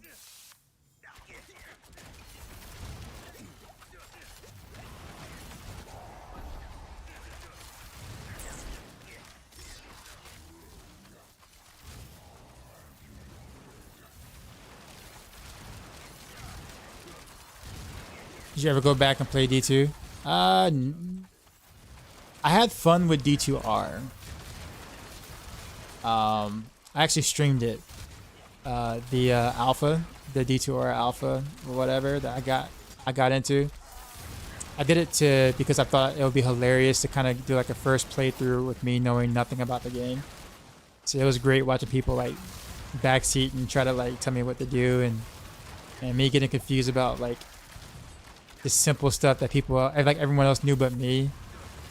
It was fun, but I didn't go back and play it like seriously serious or whatever. Turn down for what?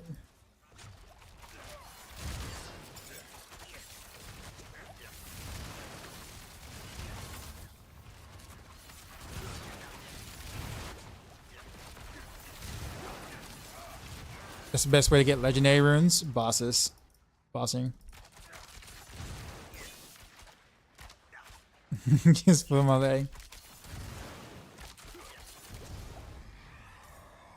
But yeah, I remember when I played D2R for the first time and my character died like around like, I think it was like 7 or 8 zombies or something. Was it zombies? I think it was. And like, I went back to town and I was like looking for my gear and I was like, wait a minute, where'd my gear go? And everybody's like, oh, it's on your body. And I'm like, well, duh, isn't that where gear is supposed to be? Like on my body, obviously I wear it. I mean, I didn't have a lot of gear, but I had stuff on me at the time. And it's like, no, you have to go get your gear. I'm like, get my gear from where? Like, I literally had my gear on before I died. What do you mean, go get my gear? And it's like, no, you have to go find your body and get your gear off your dead body. I'm like, from where I died? And he's like, yes, from where you died. So you can imagine dying around 8 zombies trying to play an Amazon bow build as a very first newbie for Diablo 2. I died like 20 something times trying to get my body back. It was great for content. I'll put it that way. Then I ran out of arrows and started punching things. And then everybody's like, that's not how you play an Amazon. I'm like, well, I don't know what we're supposed to do. Like, I didn't know you can run out of arrows. Like, how's that even a thing? I mean, it's logical. I mean, technically, yeah. But it's just like, I'd never known of such a thing before. Right? Imagine running out of arrows in D4 rapid fire where, like, I gotta, keep a whole inventory of arrows. Like a whole quiver, like several quivers of arrows.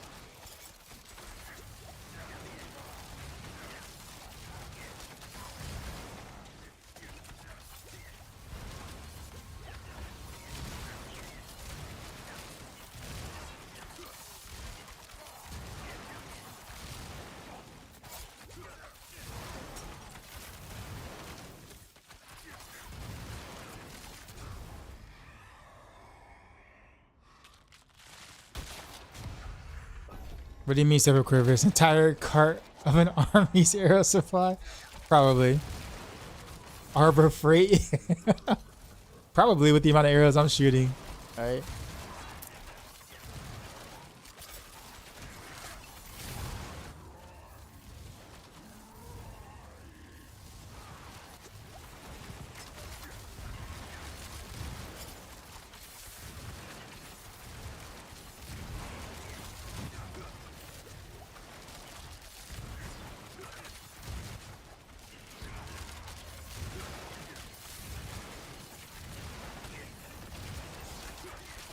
Shitter cat with the prime, appreciate you.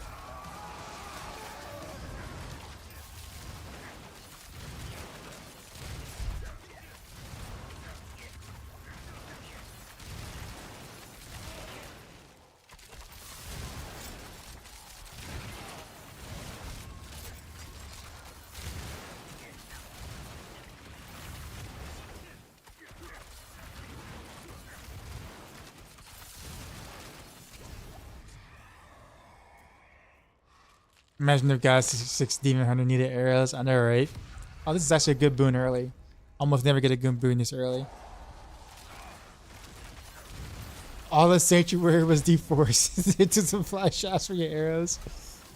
Now climate change will kill us before Mephisto does. That's how it make me feel. Oh man, what a story.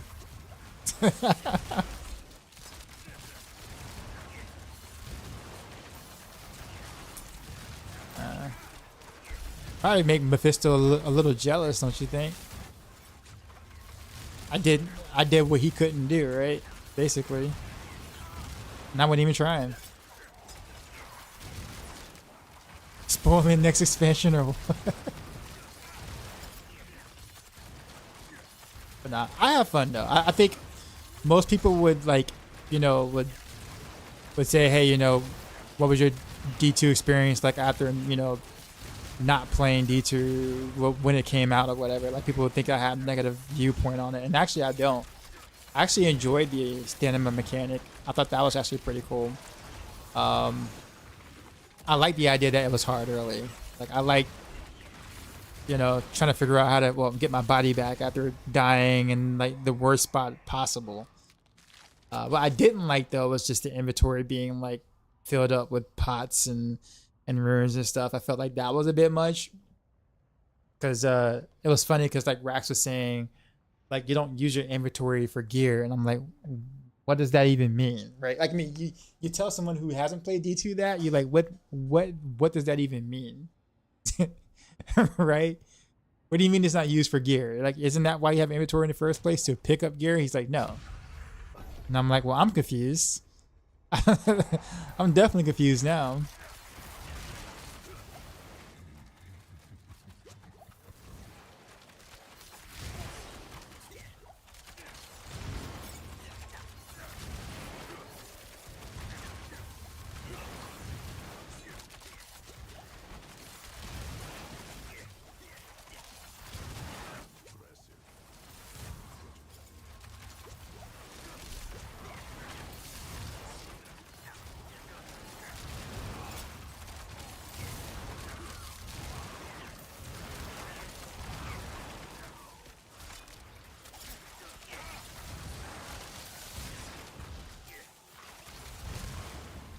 I'm out of potions. No. Can I live? I got a little fortify in there. Okay, look at me.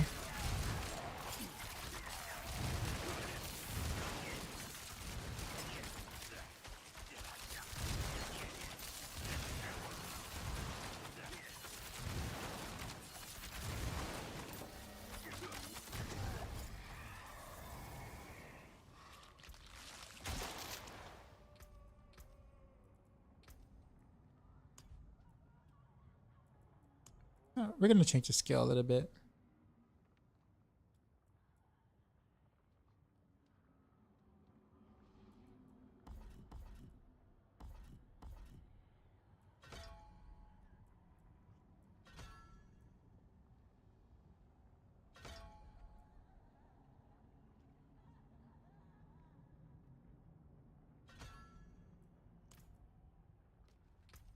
I think it's a cast more often, so I wanna try it.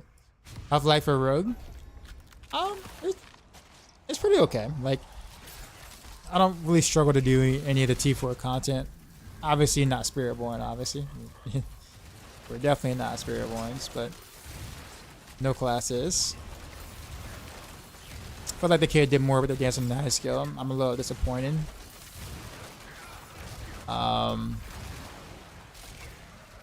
But there are a lot of fun rogue builds.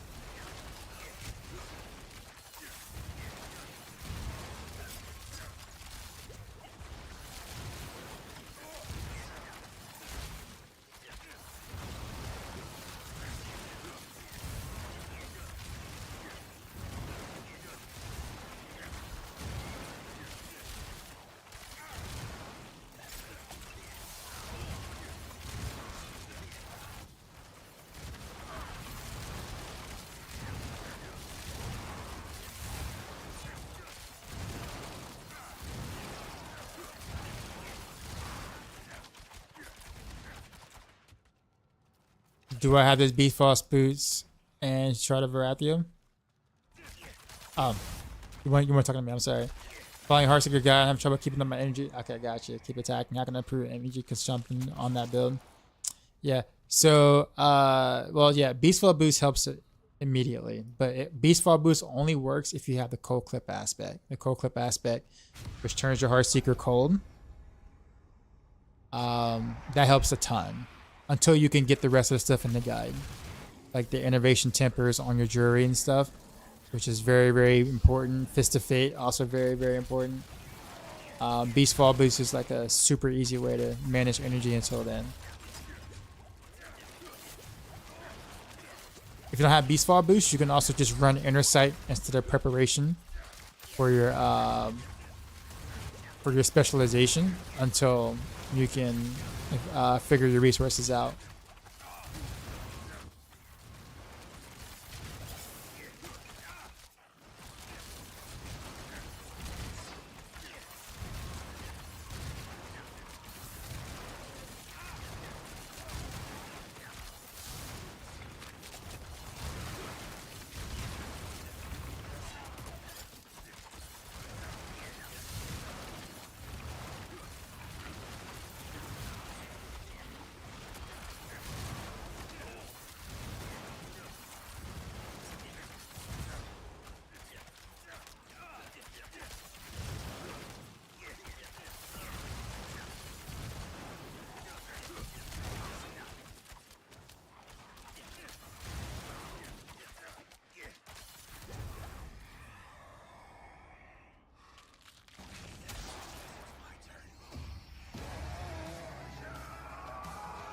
Artist Murphy with the sub, appreciate you.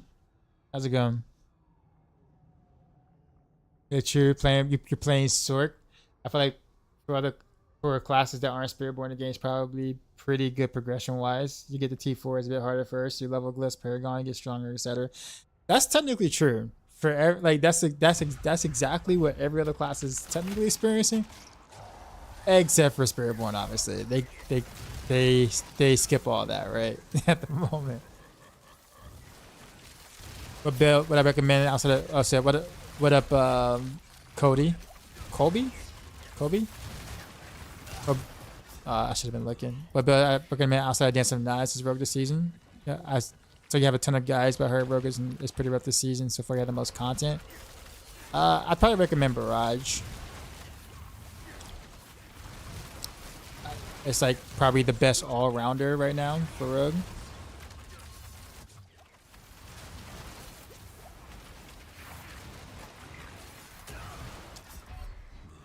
I evaded right into that. I literally raved it right. Like I saw my death happen before it happened. In that moment, he knew.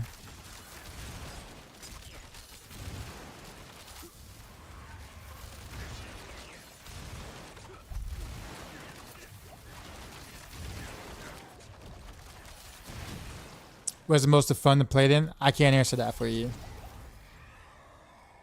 I can't, because I have no idea what you find fun, so I can't answer that for you.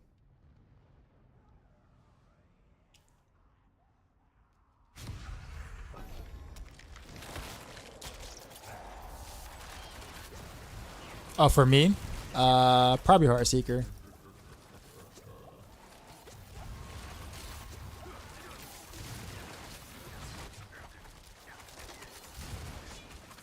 You said you found him in the pandemic? Oh, you mean Harry Mac? Ah, okay. Okay. So I'm trying to live and look at both chats. I'm out of potions. Already? And I got 25 seconds left. That's not good. I guess I'm hitting that potion button. And this Ballistister.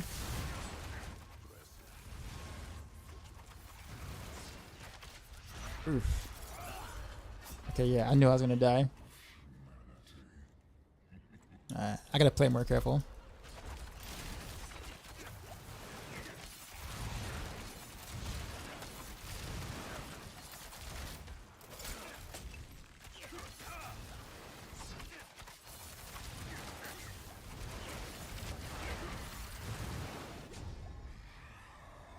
You found Heartseeker funny too? Yeah, it's a fun build.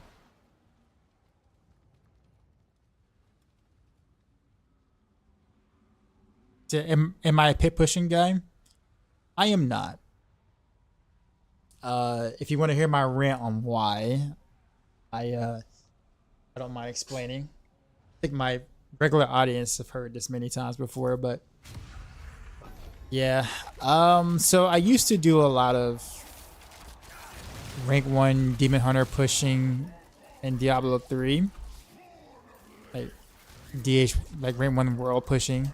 And GR pushing in D3 I thought was a little bit more fun. I mean, it was annoying, don't get me wrong. Like the whole fishing part I hated. But playing the GR was fun. There was strategy involved. You kind of had to know what you were doing. There's a difference between someone who knew what they were doing and someone who didn't know what they were doing. But I did that for so many years there that, like, looking at it in Diablo 4, which is, you know, Pit is like, you know, it's kind of similar to the GR push thing, but worse. I just can't see myself really partaking into like in that anymore.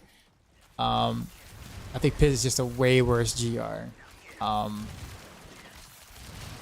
Not to mention, I guess I'm just over the whole fishing part of things now. Like, I don't want to do that anymore. I don't find it fun. I don't find failing hundreds of times for a single clear and say I did it. It's fun. The bosses are vastly imbalanced. Some builds you need a very specific boss, like this build rapid fire. At some point, if you don't get Spirit Caller, you have to reset and try again. Like, you just won't clear. And that's like half the builds in the game. I think there's just a lot of problems in Pit that just makes it unfun for me to push. So I just don't. And I will say that in Diablo 3, there were times where I didn't even want to push or want to do that kind of content.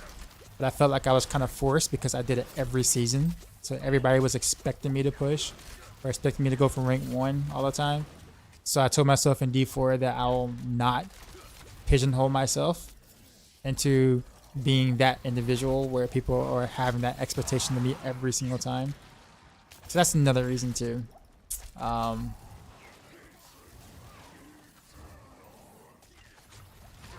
It's almost kind of like what Rax does. Like, Rax used to be like super hardcore pusher and, like, you know, like Greta Rift pusher in D3, and then he kind of rebranded himself in D4 to be a way more relaxed, laid back. He could push if he wanted to. He just doesn't partake in that content anymore or whatever. And I don't blame him. Like, I'm kind of in that same boat. It's stressful. You don't really get anything out of it. It's just more frustration than satisfaction overall, in my opinion. I'll put it that way.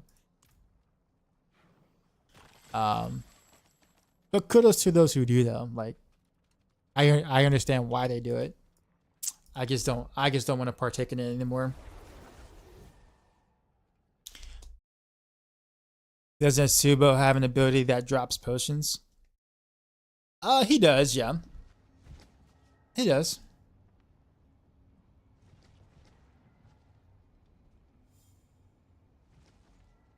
What do you temper on offensive? Damage per Dark Shroud or something else? So, like, that was kind of the case last season. Like, last season, that's what you did. This season, it just depends on the build. But, is it Marmelada? Marmelada?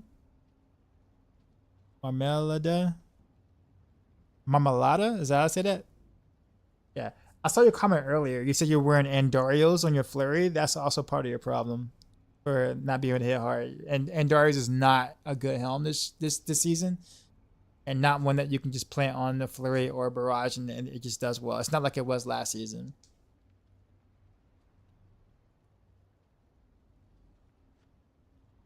How much do you think a 3 GA Panther Dex, Thorns, and Blade Ship would go for? Or probably not much at all, because no. Well, actually, I don't know. Thorns might be worth something. Blade Shift definitely not. So I'm not quite sure. Yeah, you played Sword Fireball Shadow last season. I know what you're talking about.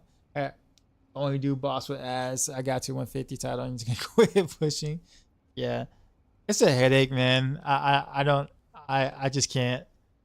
Um, can't can't can't get myself involved in that anymore. How would I rate Heartseeker for T4 bossing? It's pretty good. I would say I don't think it's as good as Barrage or Rapid Fire. But it's pretty good. It holds its own. Is our beloved Heartseeker from last season dead? It's not dead, no. I did a video guide on it this season. Like, don't expect it again to, like, you know, do anything that Spiritborn is doing by any means, but I mean, it does T4 just fine. What do you do with the random single GA Harlequin quest? That's a good question. I think there is a Spiritborn build that does use it. But that's all I know. Past that, I don't know what else to tell you. Honestly.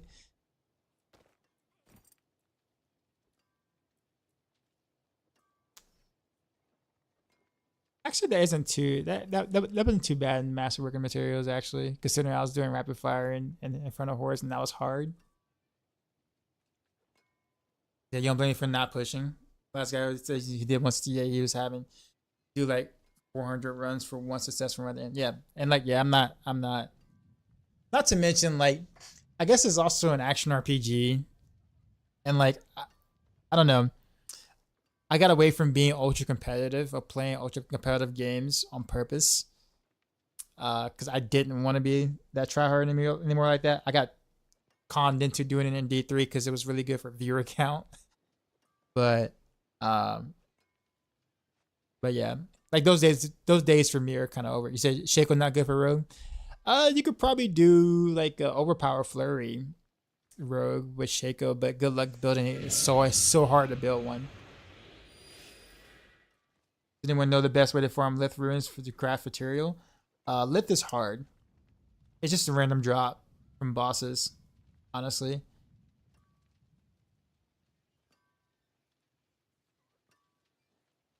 I had a point last season where I stopped adding on damage and went for your no traps build with Frost Feeder because it was fun. It was more fun. If I can do solo T8 horrors, one phrase, so many bosses, what's the point of more damage? It's a good point, yeah.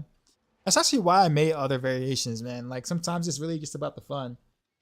Like, people don't like traps. Hell, I don't like traps. And so it's like, why not make other variants that would be more fun for players to play?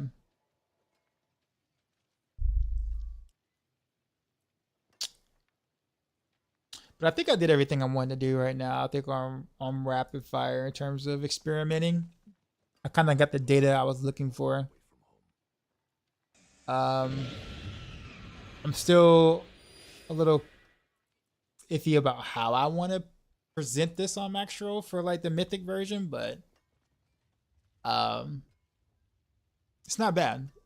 It's quite fun. You have resistance issues.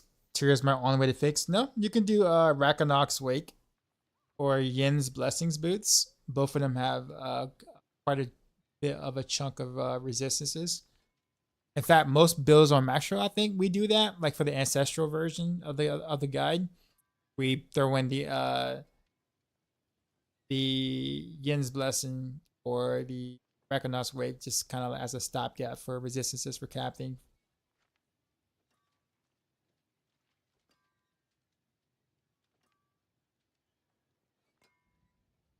Actually, how much health do I actually have? Health there. It's health there. Kind of hard. It's kind of hard to get health on this.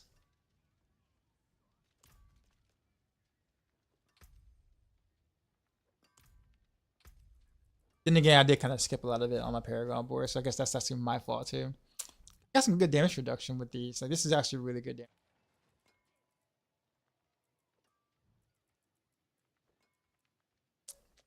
Looking forward to rapid fire video. Yeah, so I'm probably not gonna be able to get it out by like midday tomorrow, but it might be like maybe Thursday morning.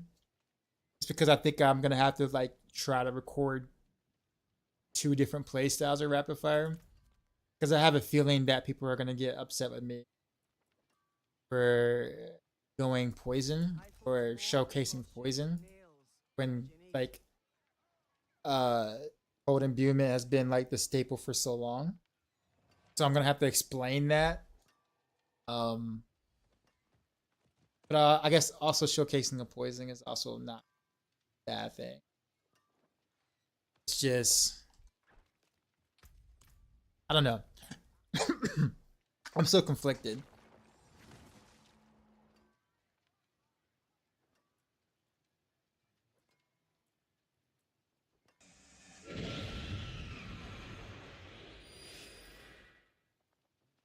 Speaking of which, actually, what we could do before I go, we can do one shadow cold imbuement run before I go.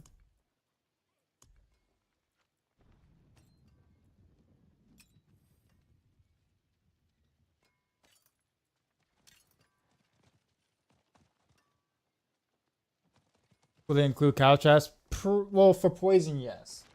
For the like, if I did cold imbuement, it'll be like cold shadow kind of thing, and then that won't.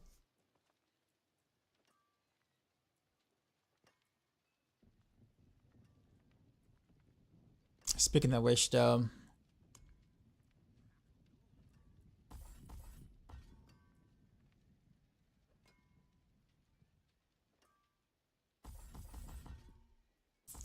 the one with no traps, yeah. Well, actually, the one with no traps right now is actually on Maxroll currently with the shadow imbuement and cold imbuement that has no cow traps.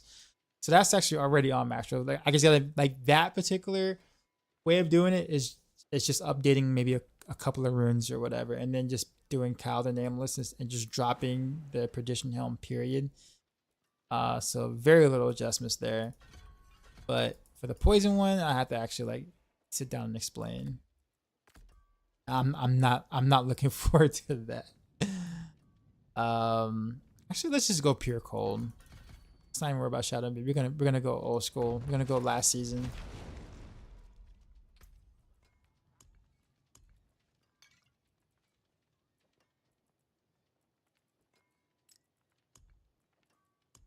I'm gonna do a 10 wave. Make sure I switched out everything I need to. We kept the ricochets, okay. I will say cold sounds cooler though, for sure.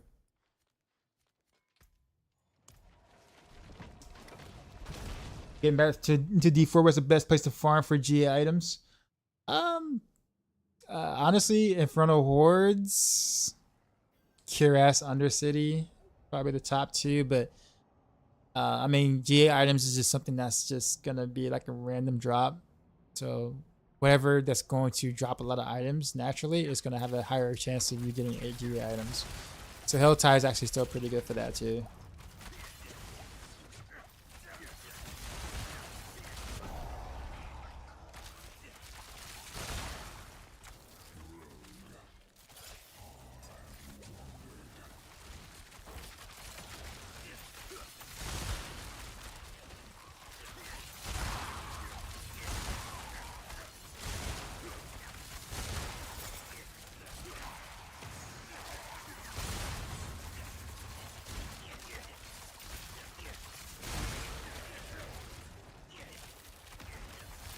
Wait, did my rapid fire just like disappear just now?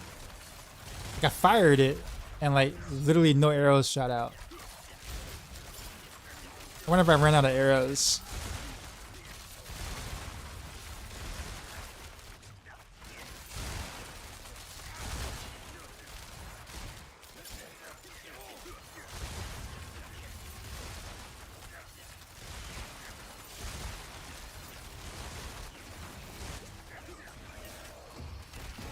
Gear Bears with 5 gifteds, appreciate you.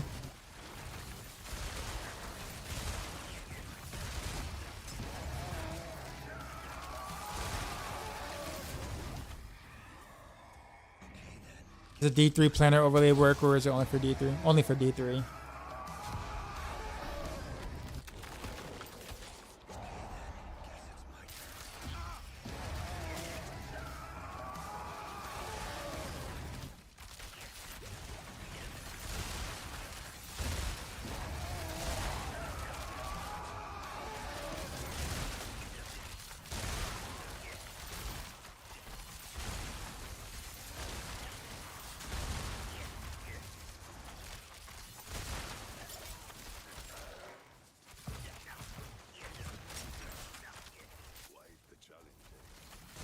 I can't get any energy back.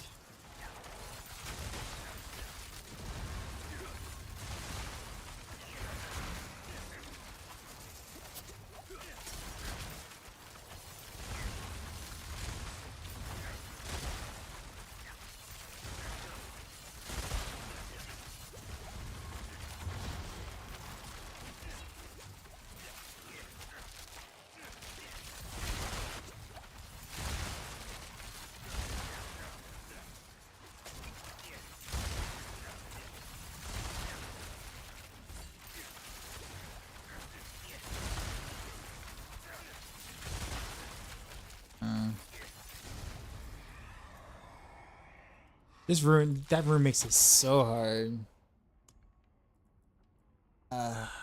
Let's just do this one. Hold. Kind of sucks though, because I really want to use that burst so bad. Without Starless, it's like impossible on cold.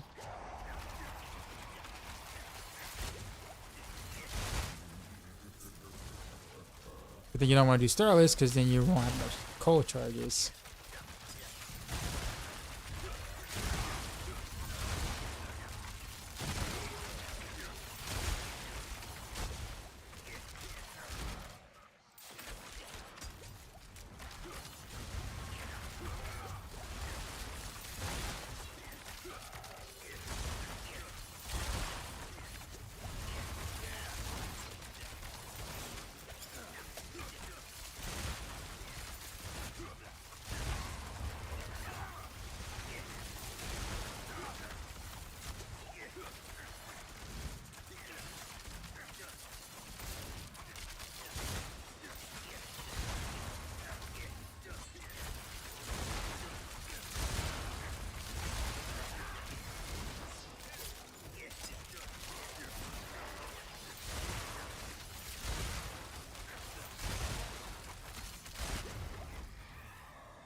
What was that?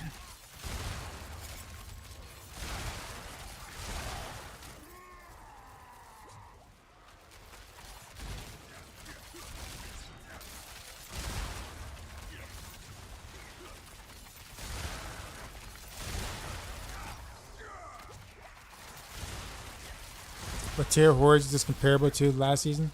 I would say it's harder than T8 was last season.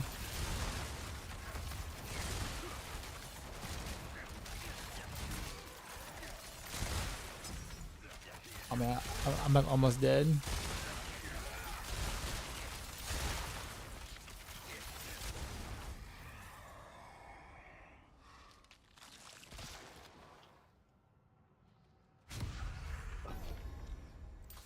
Is it Aaliyah? I know, right?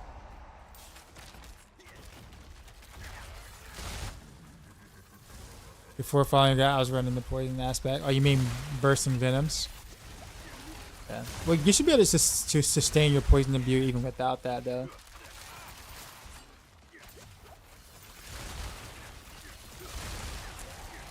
Should be able to.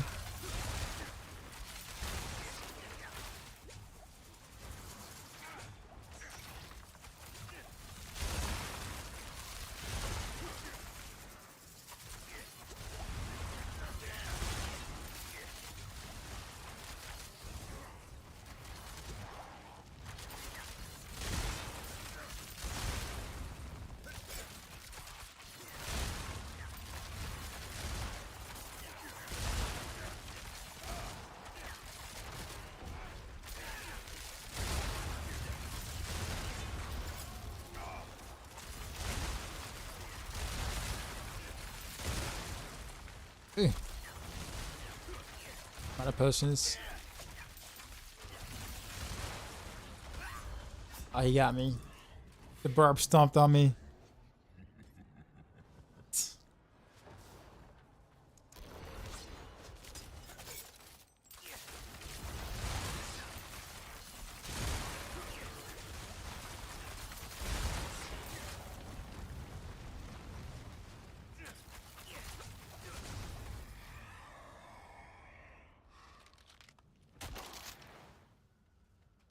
Booyah.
Yeah, bring him over here. Get the pull in. Very nice.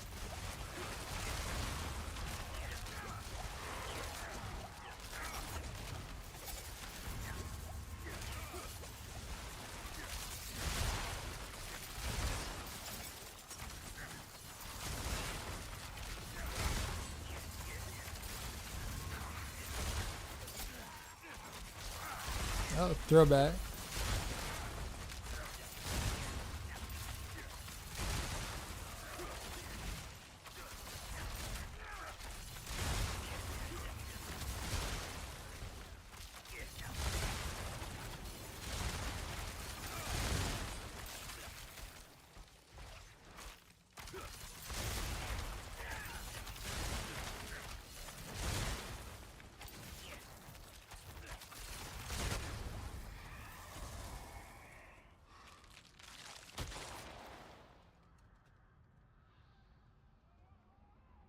We'll do this one.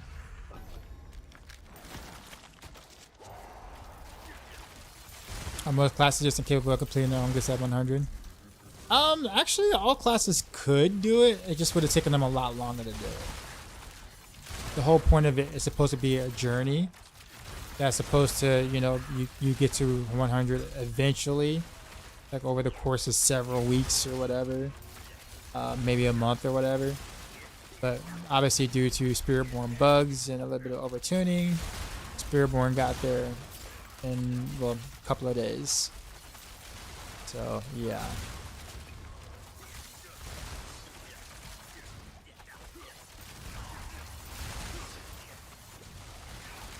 So, the expansion class kind of ruined the idea of what the progression is supposed to feel like going into T4, as well as, you know, upgrading your glyphs and stuff like that. So I can't imagine, like, I can imagine like the devs like kicking themselves in the foot right now, given the fact that like the idea of what we're supposed to experience is like completely ruined by a single class.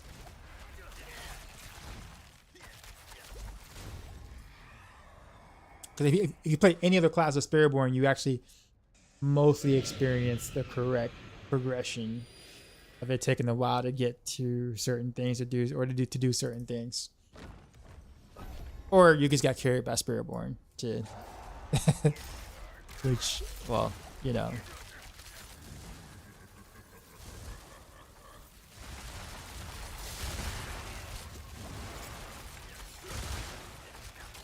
Is that right?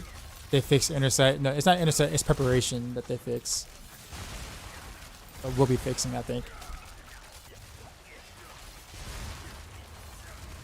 Oh, I'm just talking about the bug from the review copy of the game, like the inner sight, where you spin faster or whatever, with the inner sight and shadow clone bug thing. Yeah, that's gone.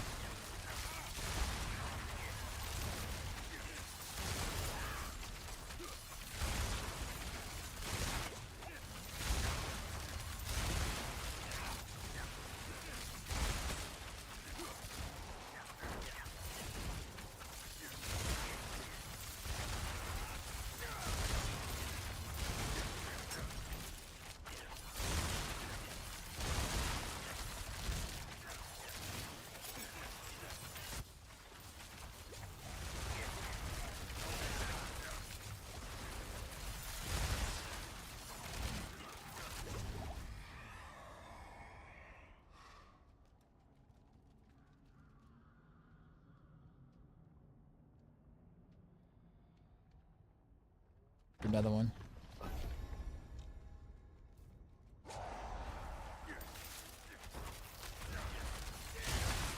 I had to ask the map to work a bit to even enter T4 Rogue. Yeah. Yep, pretty much.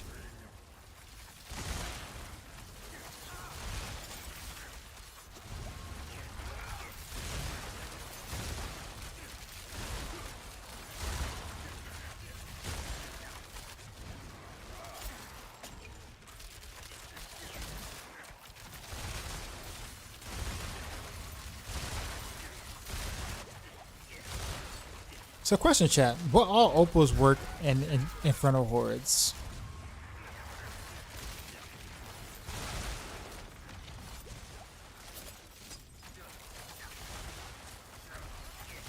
Or is supposed to work in the Infernal Hordes?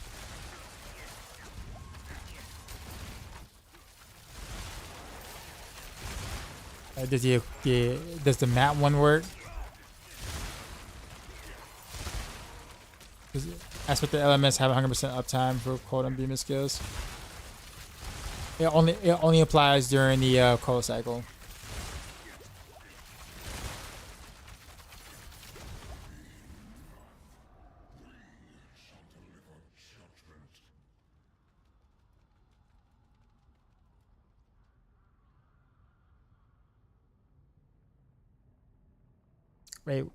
Wait, what are you saying, Peachy? So you get it at the end of the run. Oh, you mean like all the opals, like the gold stuff and the? You mean like the materials and the equipment ones and stuff? It all happens at the end. Oh, the boss kill. Gotcha. Okay, that's not bad then. I just didn't know. I haven't done that many in front of hordes. Pretty decent amount of Aether this run, considering I did rapid fire and in front of hordes.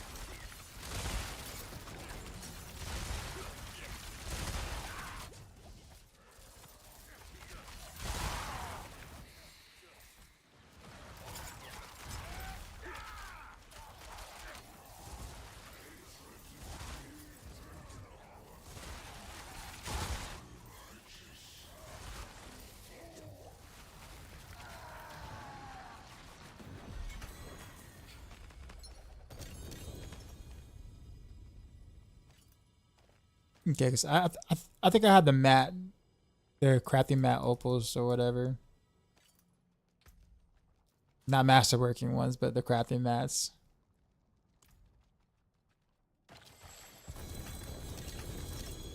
To be honest, that's not the same for horse. Oh yeah, oh yeah, yeah.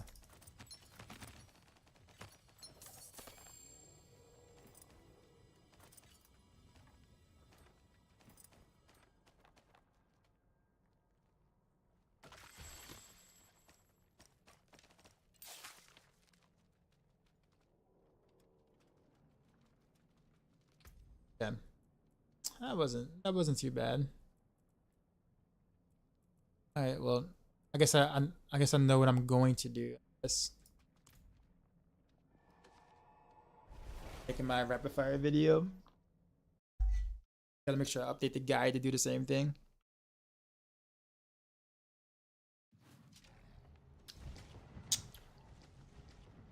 Johnny, you said the patch notes I saw evade is getting nerfed, but the unattended paragon interactions with Spiritborn were not mentioned. The ones leading to trillions of damage. I don't think that. I think if they're gonna mess with that, that's probably later. I think what their main concern right now is just the game performance. So the evade Spiritborn was causing issues for people being able to play the game, and I think that's what they're trying to fix first. That makes sense. So, I don't know in terms of balance changes they're gonna do or anything. I think they're gonna do anything that makes players not able to play the game first. So that's the reason why evade is getting touched first, because it was causing server issues. So it's not necessarily a balance thing.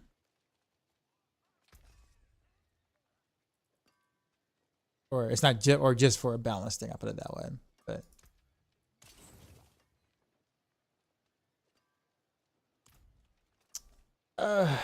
okay. So your attack speed will stick. I honestly don't even know if they know about it.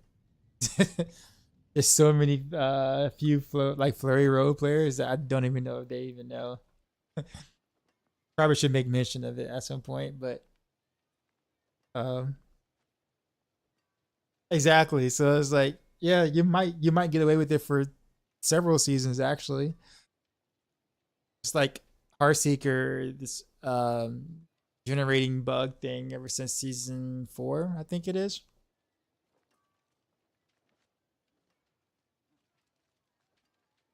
That's still a thing. Hell. All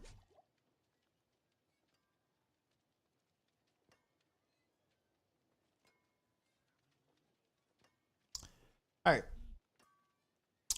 I'm gonna head off, guys. It is late.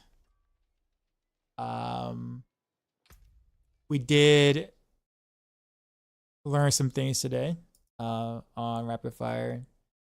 I got a lot of data today to kind of go back with, and okay, now I know how I want to build the end game portion of rapid fire, and then also I guess the route I need to go on Maxroll with that. And but yeah,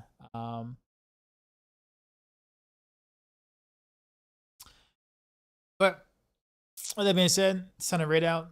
Let's see who to go to.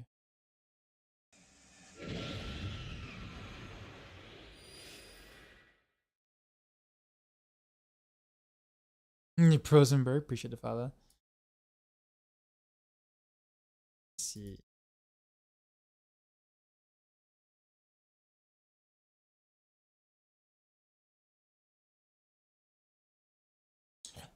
Oh, let's go to Anna Kate.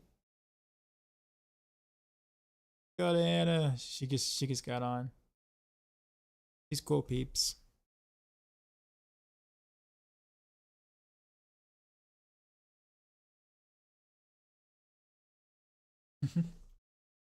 GG. With that being said, though, Peacha, I don't know which build I actually want to main this season. Like the build I actually want to like spend my masterwork, like all of my mats on. Like if you notice, I've been pretty bare bones on my gear in terms of like 8 out of 12 masterworks and most pieces. And I kind of left it at that. It's like I don't know which one I really want to like do. Probably sounded bad when I said that. Why is that playing in the background? That. Oh, that. See it. I hear it now. All right. Anyways, yep. We're going to end it. I'll see y'all later. I got work to do for this video. So, what? Yeah, I got work to do with this video. As always, till next time.